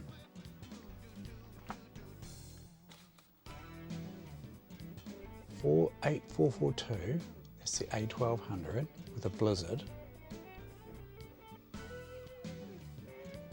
4352, that's the A1200 with the Viper without the MMU. 665 for this turd without the RAM. And then bloody 9100. 9100. A1200 A600 Viper. No MMU. That'll be interesting, see if that makes a difference. No FPU. And 4 meg RAM. So the RAM obviously makes a difference. Look at that. Bloody hell.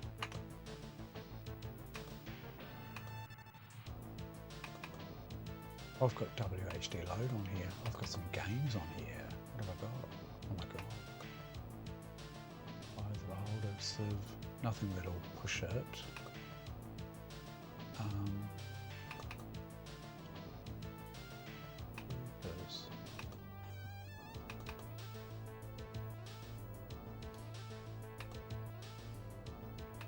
Well, that makes a really nice little A600.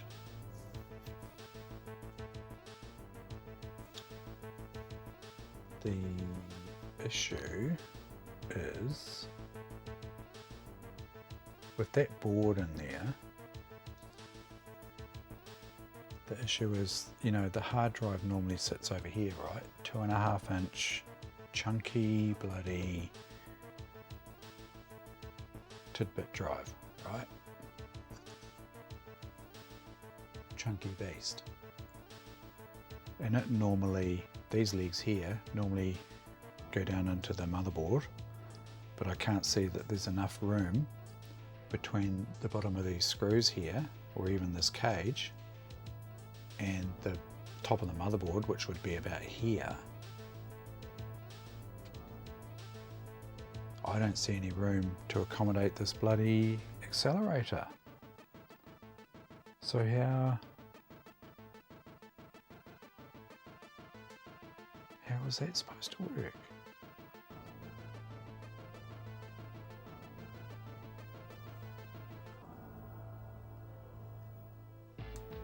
I mean, I might get away with it here because of this, maybe, because of this little modern compact flash hard drive replacement. But even then, it's looking borderline.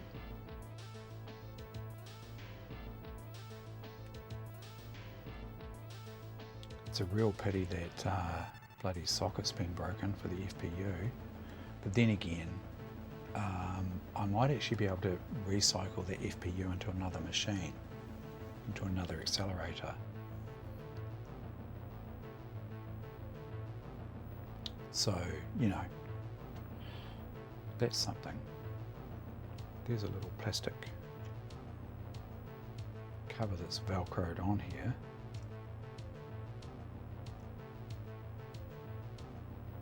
That sits. I mean, I could, not sure that'll fit. Let's put the case on. See whether I can sort of button that down to the point where I can actually use the machine. Not really. No. Sitting up at this end here.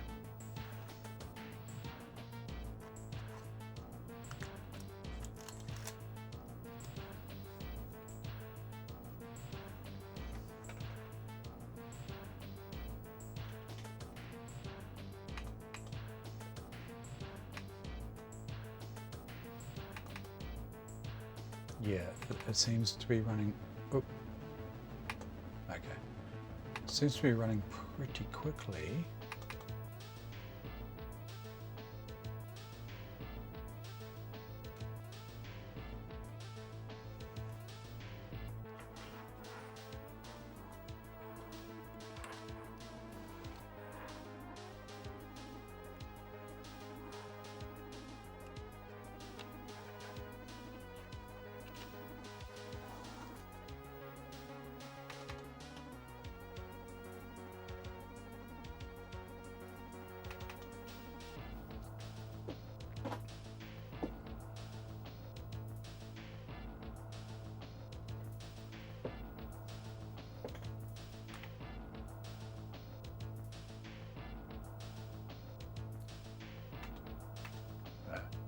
That's not working properly.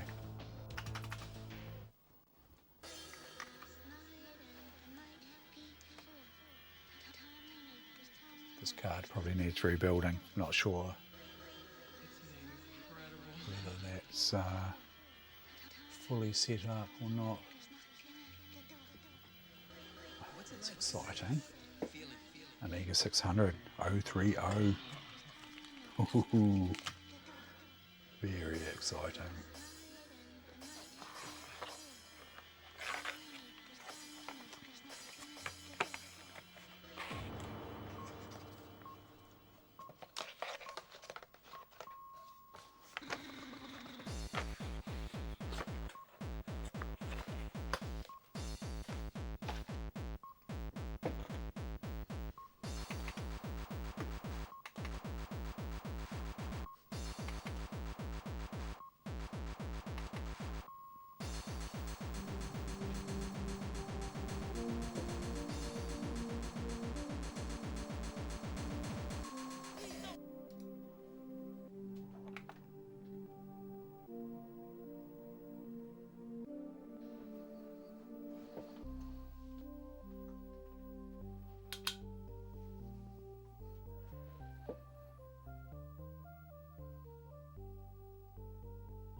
Okay.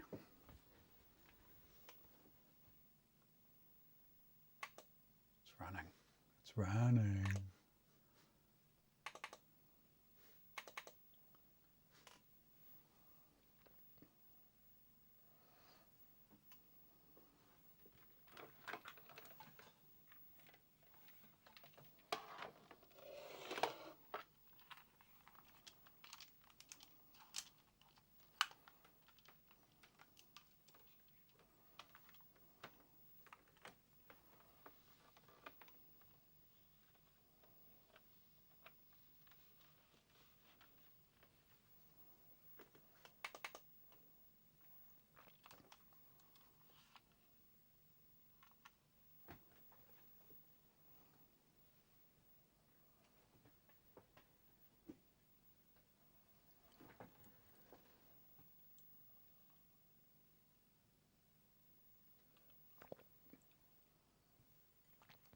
got a registered version. This needs a rebuild.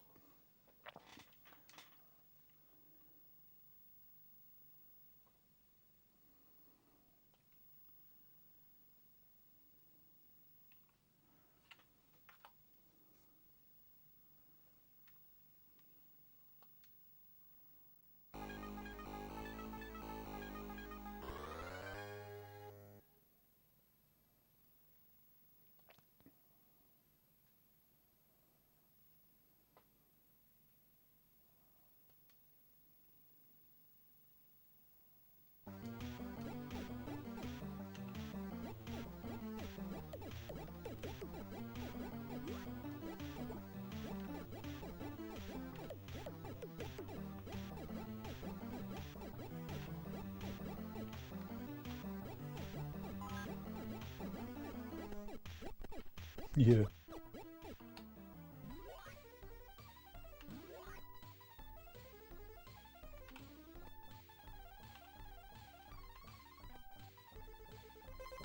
Go. Go.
The thing you got to remember about this version is you can jump.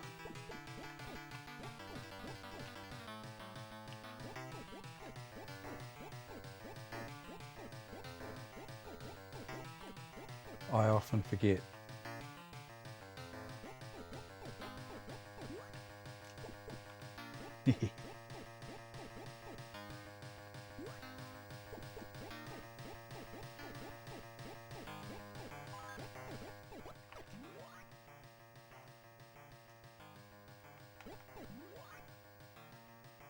Come here, you little bastards.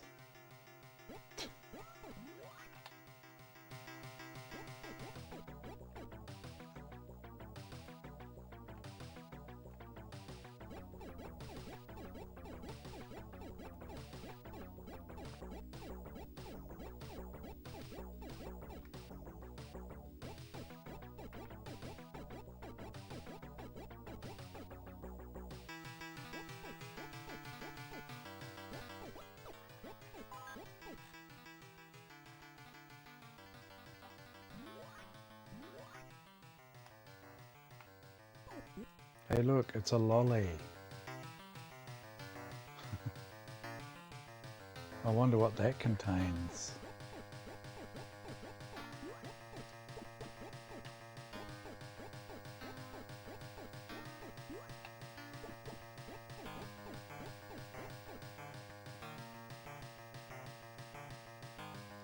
It almost seems like cheating, to be able to jump them.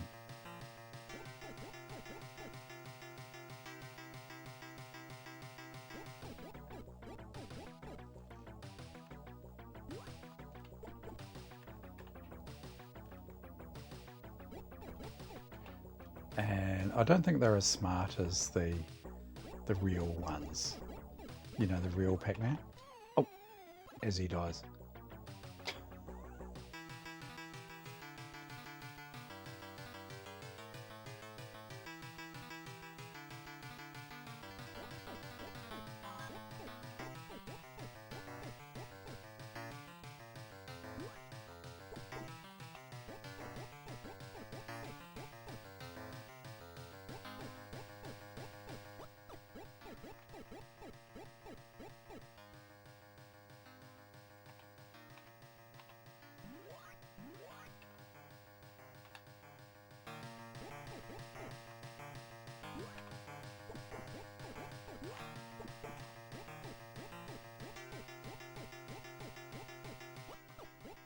He's angry Pac-Man.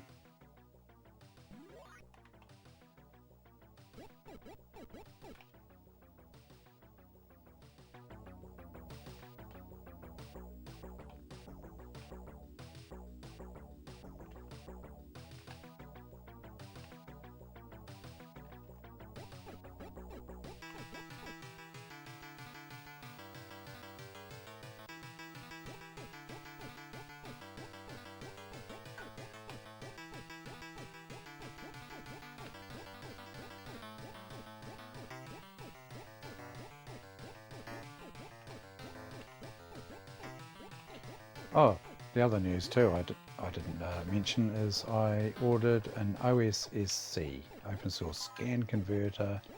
Today it is being processed and potentially on its way. So I'll be able to capture these games on the Amiga. Oh, too fast. Instead of pointing a bloody camera at the screen. Then again, the camera at the screen is not too bad, is it? I mean, if you get the frame rate right. It's about $300 landed.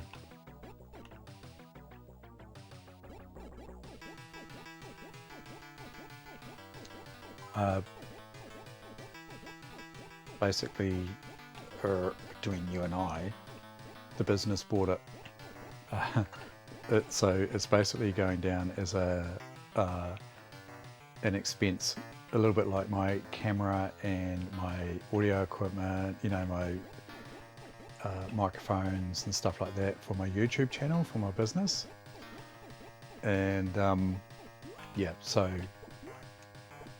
it's being written off. Well, not written off, but you know what I mean. It's a business expense in quotes. Which is pretty handy. I get the GST back. Actually, do I get GST back? Because it's an import. Not sure about that.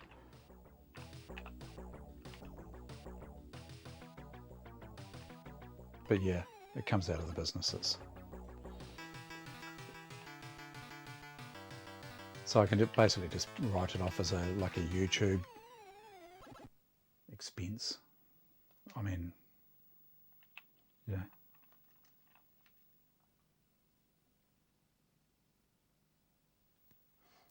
Yeah. So one way of potentially getting away with it is that some of the embroidery machines interface with PCs. And if the embroidery machine interfaces with a PC, you can capture the PC, right? And the embroidery software and everything like that as part of the YouTube video. Perfect.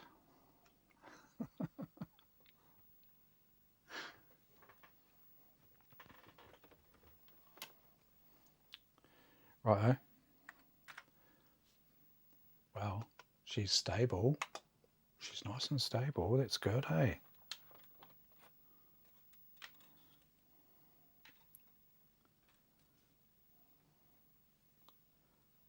Plugging in the LEDs live.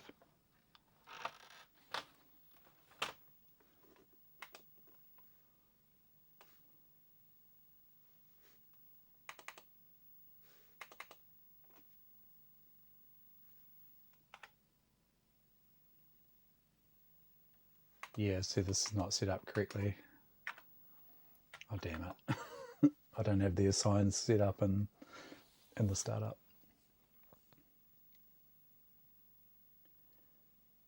No, the embroidery machines are designed to connect to a PC. That's what they do. So basically the embroidery design is on the PC, and so that basically stores your XY coordinates, and then the embroidery machine connects to the PC and gets its data that it needs to plot basically the XY coordinate. So yep, they've been connecting to PCs since about the 90s. Yeah.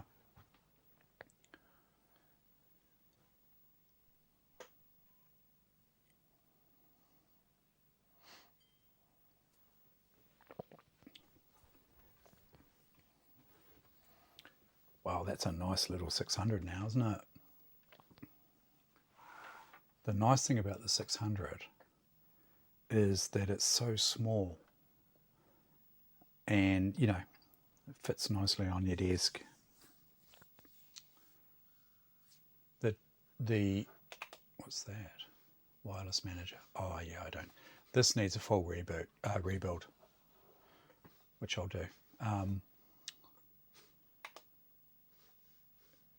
The problem with the A600 is basically it was a glorified A500. So completely underpowered, but with that 030 processor in it, it's actually a really nice gaming machine, WHD load, really nice.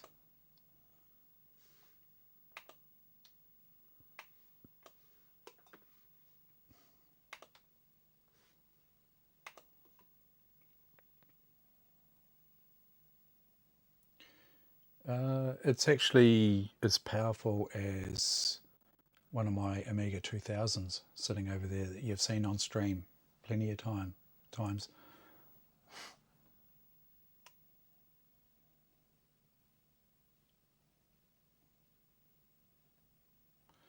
Yeah, so it's running, and you know, like it's basically like grabbing an XT or an AT, you know, running at what, 4.7 megahertz or whatever it is, and upgrading it to a 486. You know, that might not quite be a great analogy, but yeah, okay, so the Amiga 500, there's no 900 by the way. Yeah, so the baseline is your 500 and 600. They've basically got the same CPU in them, as does the 2000, right? 500 and the 2000 were pretty much released at the same time. I think the 2000 was, you got the 1000, right? And then they released the 2000 and the 500, and they all have the same basic CPU speed. And the 600 came a little bit later. And so it wasn't until you got to, so you can bunch all of those together, the 500, the 600, and the 2000, pretty much. The 2000, and obviously now you've seen the 600s, they have accelerators available for them. I think you can even get accelerators for the 500, but I think they're like modern creations, if you know what I mean.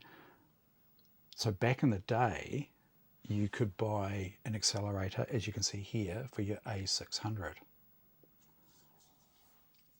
And you've seen my A1200s, they got accelerators out the wazoo. So you've got that, and then you've got the A3000, which has, I think from memory, an 030 RC. I stand to be corrected there. I don't know 100% sure. And then the 4000, I think, was an 030. What's that one of Abby's that Castanomi's been working on? I think that was an 030, like 25 megahertz, not overly powerful. This computer here, this little 600, could be potentially more powerful than that A4000 of Abby's before it was upgraded. I might not be 100% correct about that, but I seem to remember that it was an 030, like 20 megahertz or something. It was pretty. It was a pretty average CPU, because I was thinking at the time my A2000 with the 040 accelerator card in it is actually faster than that A4000 of Abby's.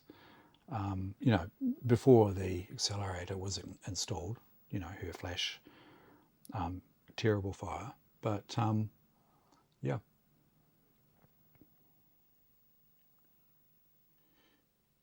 Yeah, the 500, the thing with the 500 versus the 2000 is the 500 is basically in a case like this here. You can't slot cards into it. You're kind of restricted to, what I've done here with that push over the top of the PLCC chip is probably your only option for an upgrade for the likes of the A600 here, and potentially even the A500. The A500 has a DIP CPU, dual inline, as does the A2000. This here, you saw there, it's got a quad flat pack basically, and that's the quad flat pack allows you just to slot a accelerator over the top of it. The nice thing about the 2000s, and I reckon that they're completely underrated, is the nice thing about the 2000 is that you can slot cards in. You can slot an accelerator in, you can slot in a hard drive card, you can slot extra RAM in, a flicker fixer. They are a really nice Amiga. I actually rate the 2000 as one of the best. And the funny thing is that the 2000 is totally underrated, and I don't quite understand why. I think it's because it's a big chunky beige box. That's the only reason I can see.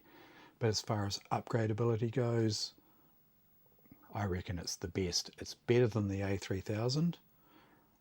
The A4000, that might be debatable. I'm not really that familiar with the A4000, but the thing with the A4000 is it's got bloody surface mount caps like these do.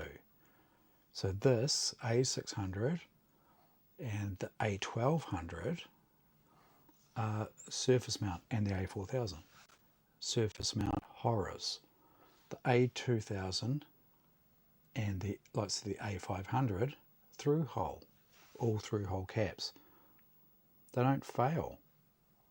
I've got 2000 machines that are, as far as the cap's concerned, absolutely perfect. No problem.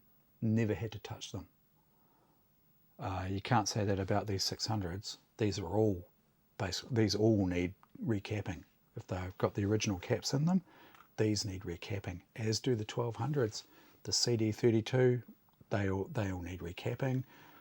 The 4000s need recapping. The A3000's a complete bitch to work on. So yeah, the 2000,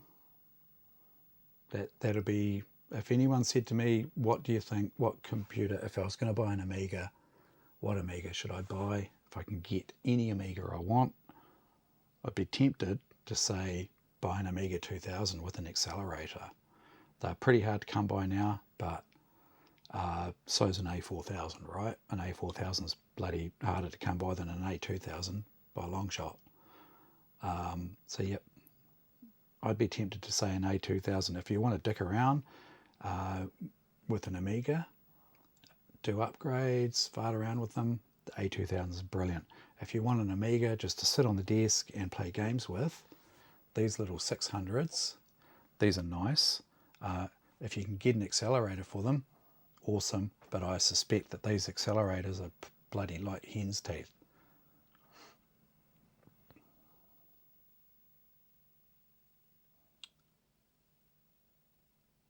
Yeah, oh yeah.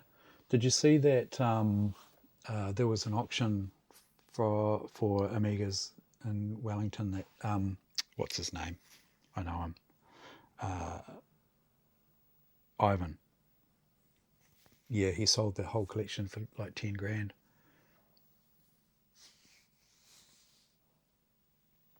I'll have to have a look at that. Yeah. Oh, I'll check that out. Is that in the auctions and sales section?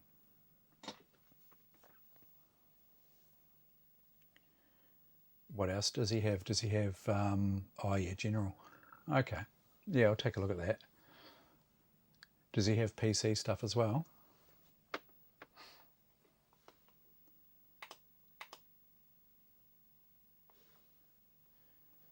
Yeah, 4 meg RAM. I wonder, oh, hello. She just rebooted. I don't like the look of that.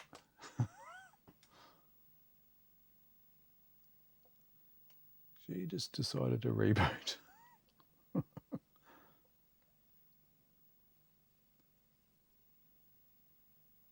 Oh yeah.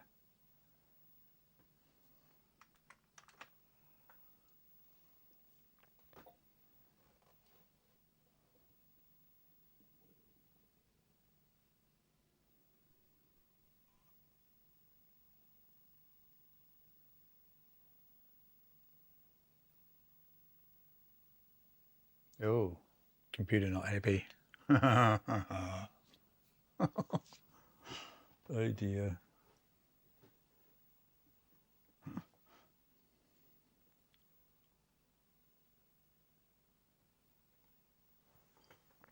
I wonder if it needs cold boot.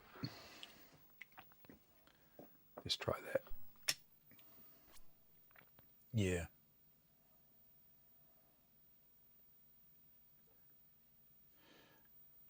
The other thing that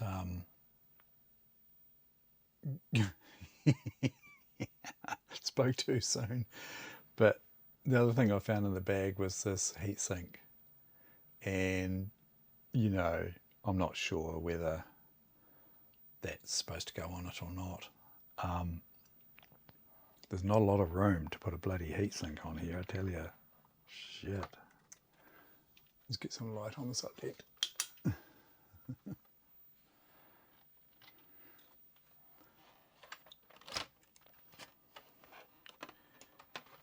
I mean, if you breathe in the wrong direction with this thing, I suspect that she's going to have a fit. Oh yeah, that CPU's, oh yeah, that CPU's bloody warm. Just about tempted, you know, is that what they had in mind, this sort of carry on? But I would just be a little bit worried that this heatsink would be, you know, maybe touching some of these pins. I'm not sure about that, but maybe she's getting a bit warm. We could potentially just set up a little fan or something, eh? Or tell you what would work is maybe even just like a sheet around here. See, the other thing that came in the bag was these little pads. They're little got double-sided tape here. These are cork pads, and I'm just not too sure. I mean,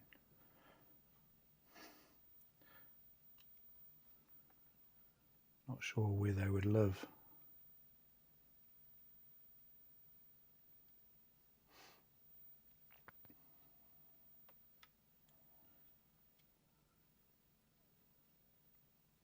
Oh yeah, I just wonder whether that CPU is just getting a bit hot. The other thing I thought about, let me switch you over to a decent view there.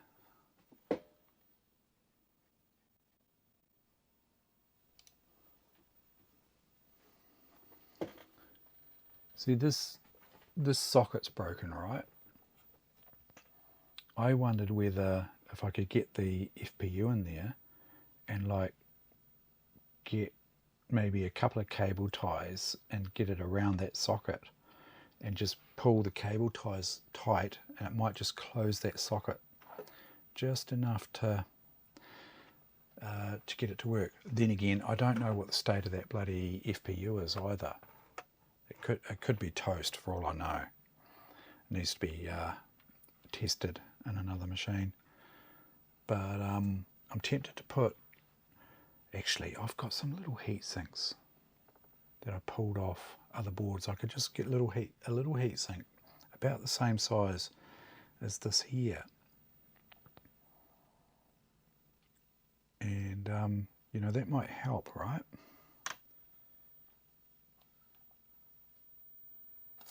But in the meantime, almost tempted to sort of just, you know, potentially even just cover that,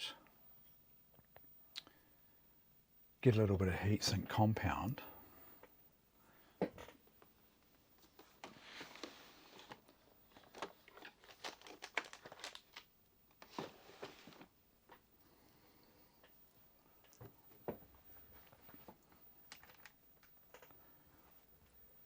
chuck a bit of compound on there.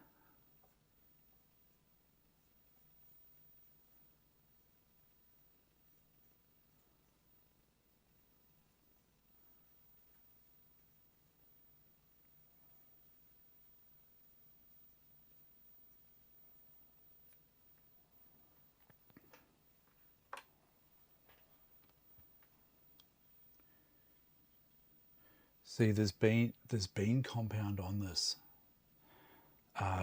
There's residue on this socket here. There's residue there.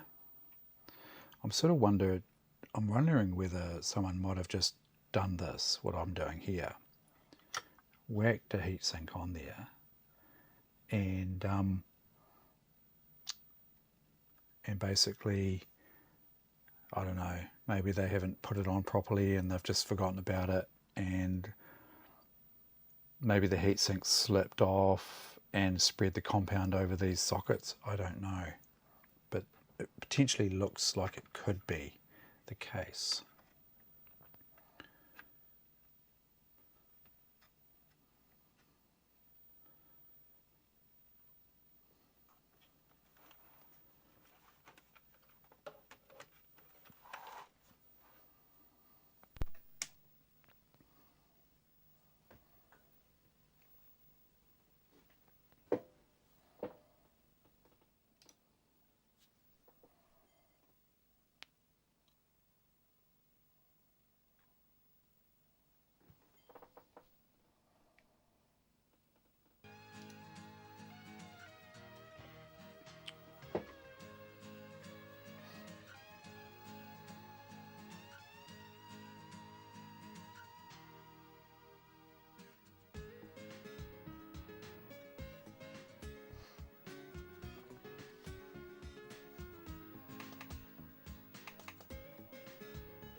That is so pleasing. I can't believe this thing is running quicker than my bloody A1200 with the 50 megahertz 030 in it. Oh my god.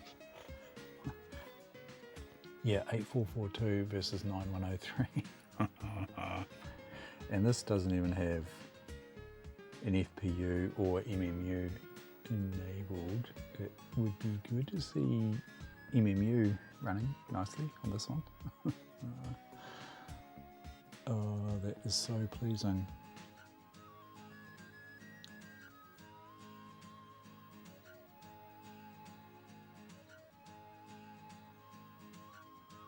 Yeah, this is a different machine, remember? This is an A600. The one we were looking at before was an A1200. Yeah.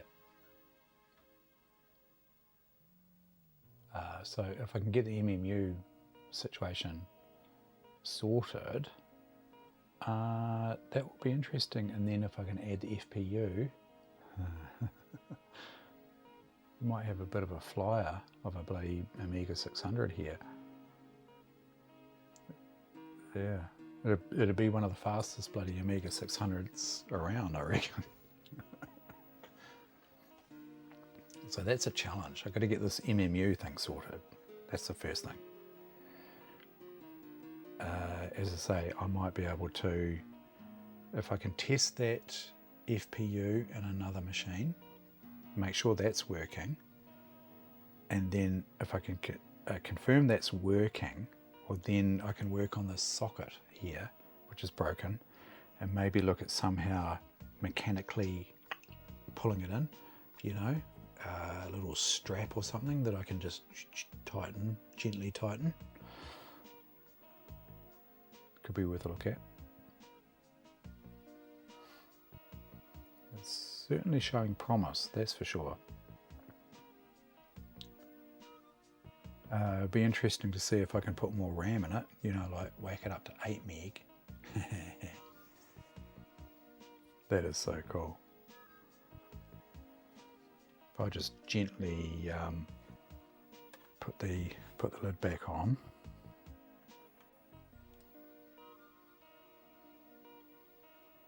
Yeah, heatsink is warming up. It's not hot at all. It's just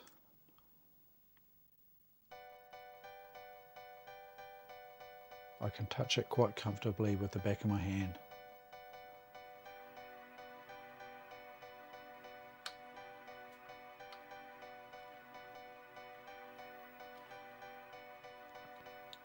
So tomorrow I'm going to search out a floppy disk drive for this machine, a good one.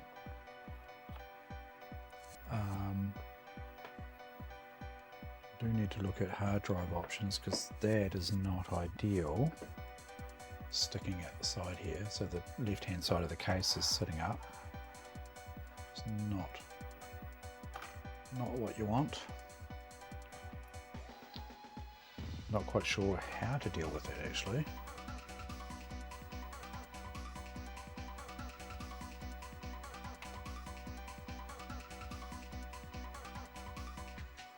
Since that's a Zorro 2 board.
Yeah, I really need to get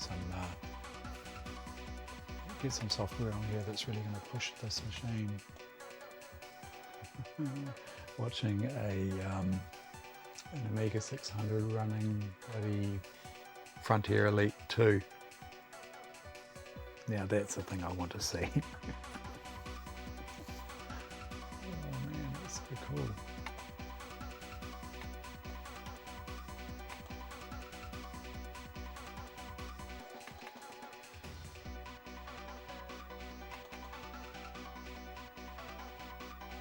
Frontier Elite 2. The other thing I can do with this machine is I can actually plug a CD-ROM into it as well. I mean, that's going to make a beast of an Amiga 600, that 030 in it, and CD-ROM. So that's a little bit of fodder for the, you know, to muck around with. Looking forward to that. So that might be tomorrow. Quite keen to see if I can get this little tidbit 60 megabyte drive running though.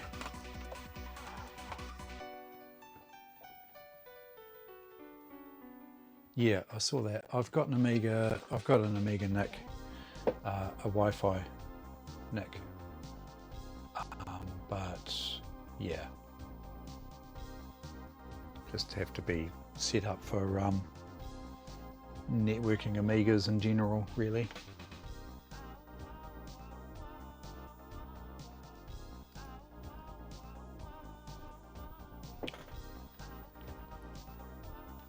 This little drive here. I want to see if I can get that to, I think all it really needs to do is to spin up. That's it.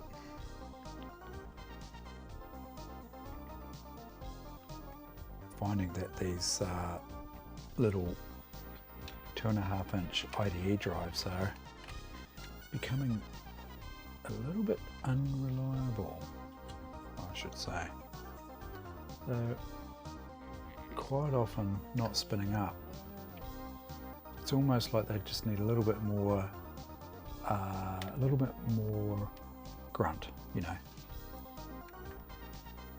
a little bit more current to get them spinning. Tempted to try and get this going though. I'm going to get it to play ball here. Yep, she's spinning. Trying to. No. No.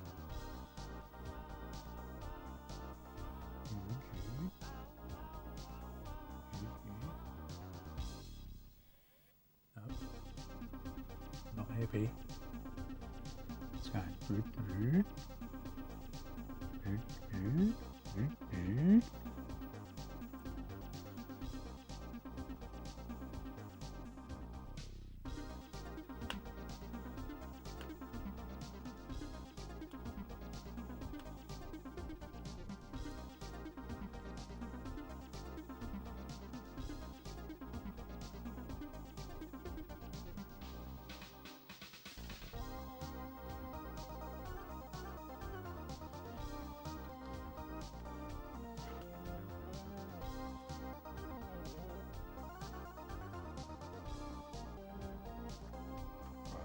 Given up. It's given up. Try again.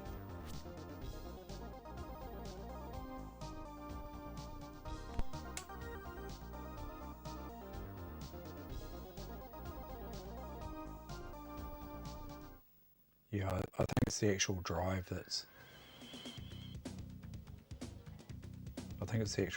that's causing the issue. Now it's stopped making noises altogether.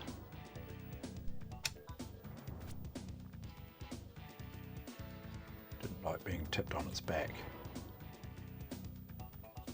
Actually, I might just pull the, yeah, that heatsink's got quite warm actually, just from being on a little bit there. So I suspect that that's why it crashed before. I reckon that CPU's getting too hot.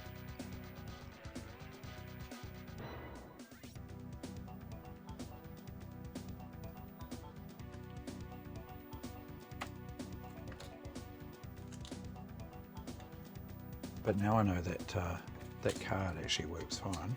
It's good. That is very, very pleasing. Try and get this to run.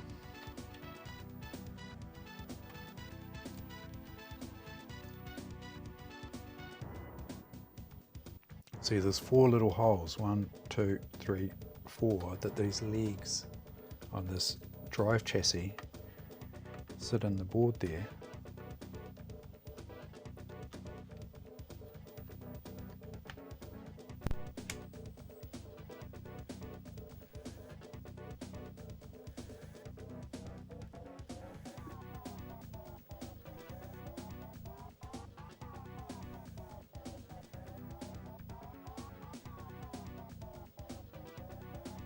Yeah, I'm finding all of these 2.5 inch drives are not happy campers.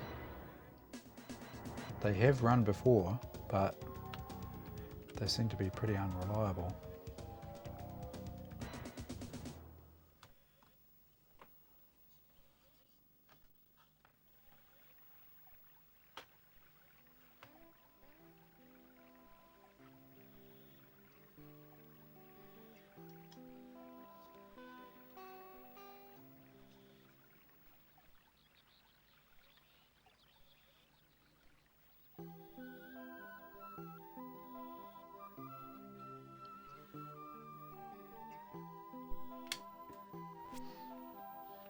Could be the cable. Cable looks a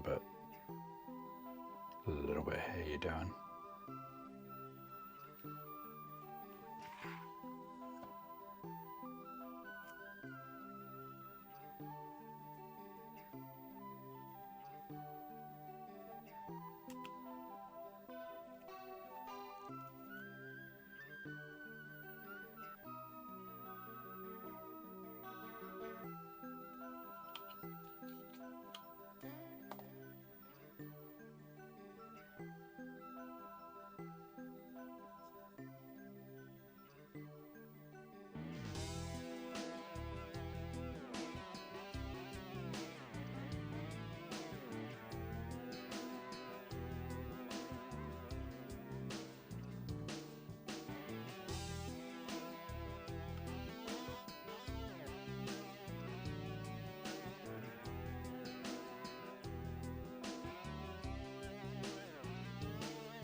No, it's not the cable.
Oh yeah. How did you get on with that electrical issue that you were having? You know, you got the zap off that bloody machine. Did you track that down in the end?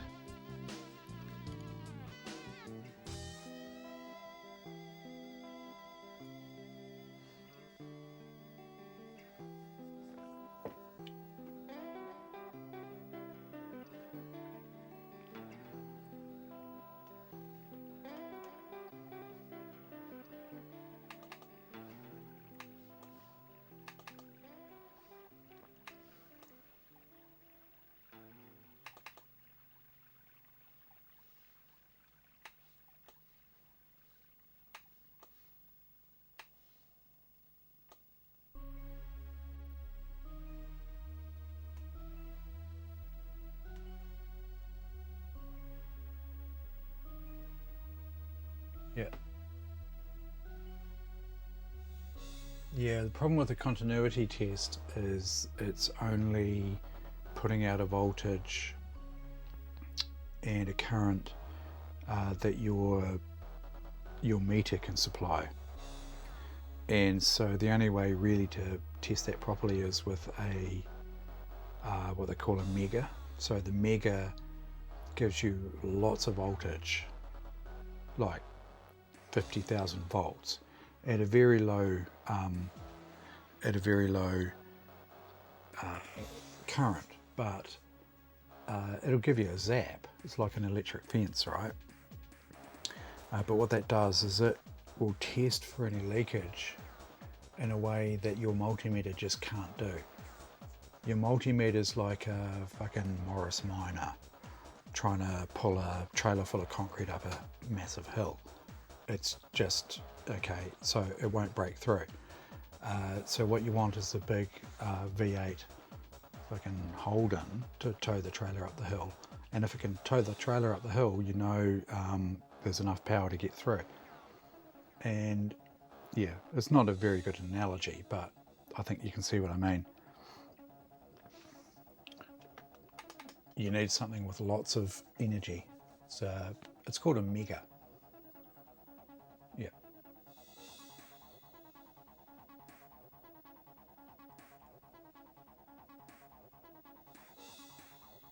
Oh yeah. What was rattling around in it? Was it like a bit of plastic, or if it was a bit of metal, that's a worry.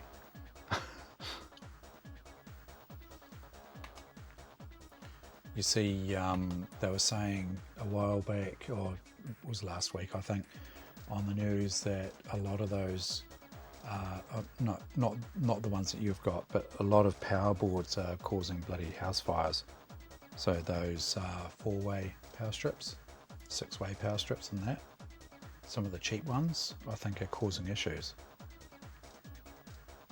And I can see why. When you open some of them up, the actual terminals, the little spring terminals, are so thin. So thin and so weak that, you know, they're bending out of shape and causing shorts and all sorts of issues. Not flash.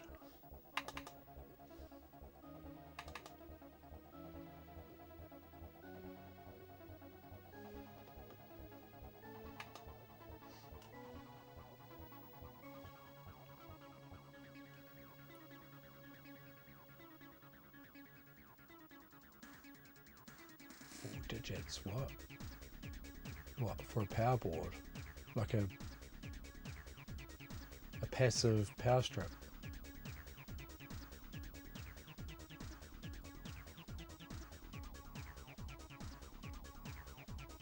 Nah. I wouldn't spend that much on one. Bloody hell. You should be able to get a decent one for like $50. Surely.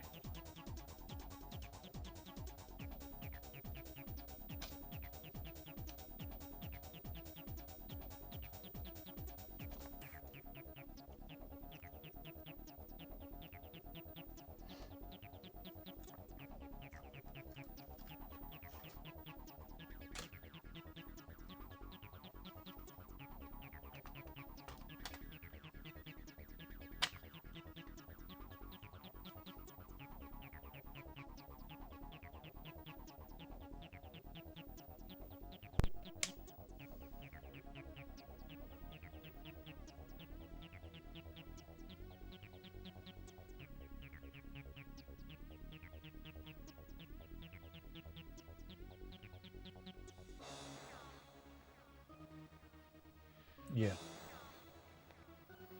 Yep. So those testers, they put through a high voltage to test that, you know, if there's any leakage between earth and phase, or earth and neutral, or phase and neutral.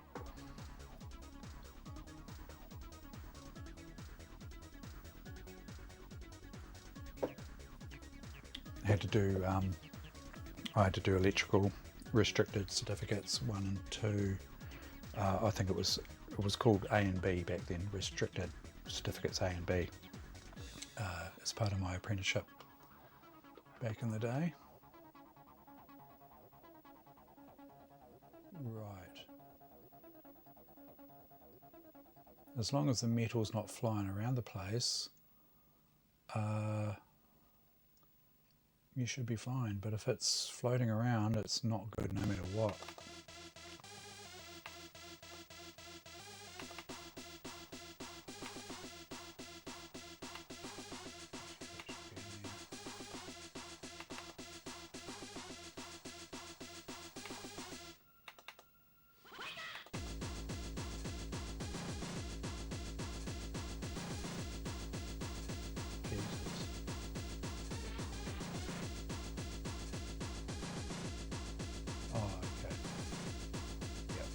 Oh, that's okay.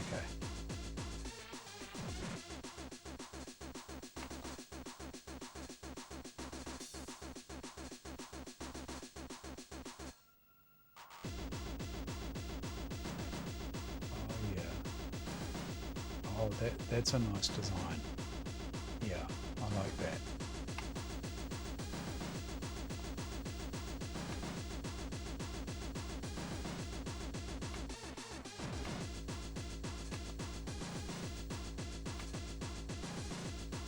Yeah.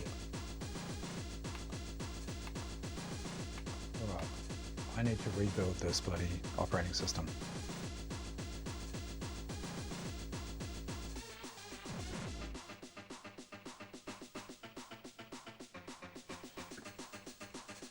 Will I do that tonight? What's the time? No, I won't. It's 11:30.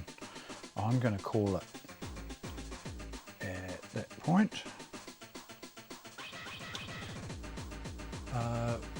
Well, I must say that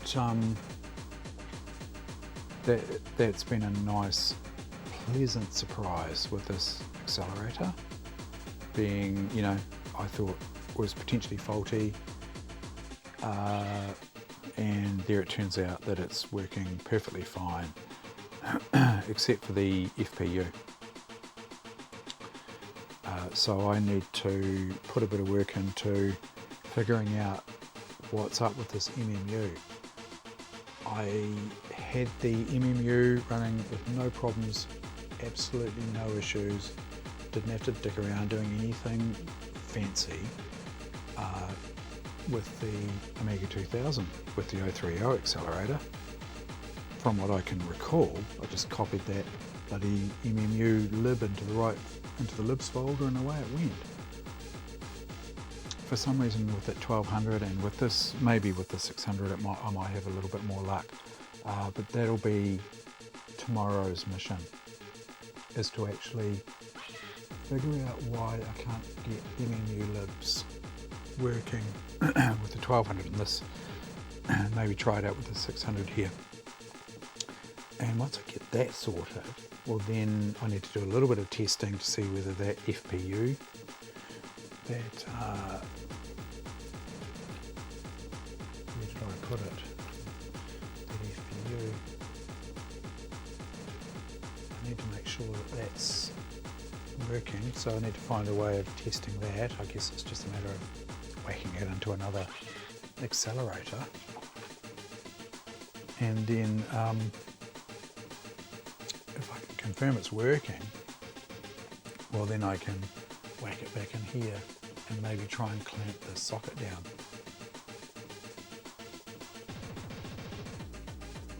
Yeah, an RCD will detect basically any current going out through the earth. Yeah.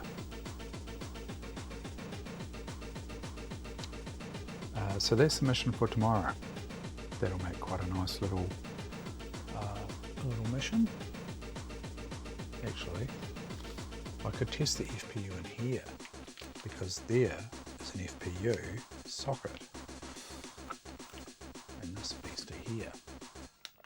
This is the A1200 8 meg RAM FPU and RTC board, right? So I should be able to whack the FPU in there, and this is not an accelerator card. There's no CPU. It's basically just RAM, FPU, and a real-time clock. That battery probably needs replacing, but I can use this to test that FPU. So that's pretty handy. So yeah, that'll be tomorrow's mission. So I'll leave it at that. Let's have a look at who's online, who's streaming at the moment. We'll raid if we can. Who have we got?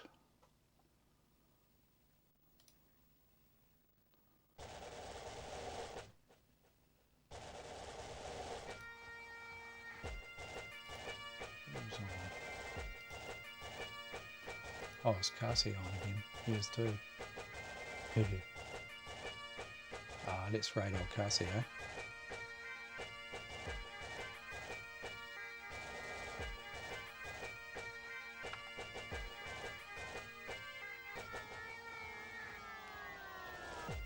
Okay guys, good to see yous. Cheers Neo, nice to see you. We'll catch you maybe tomorrow.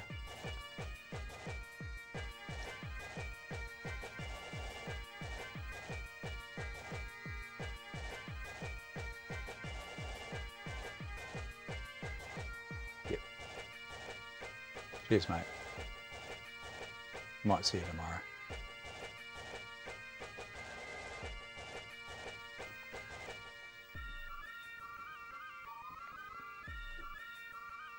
Thanks guys.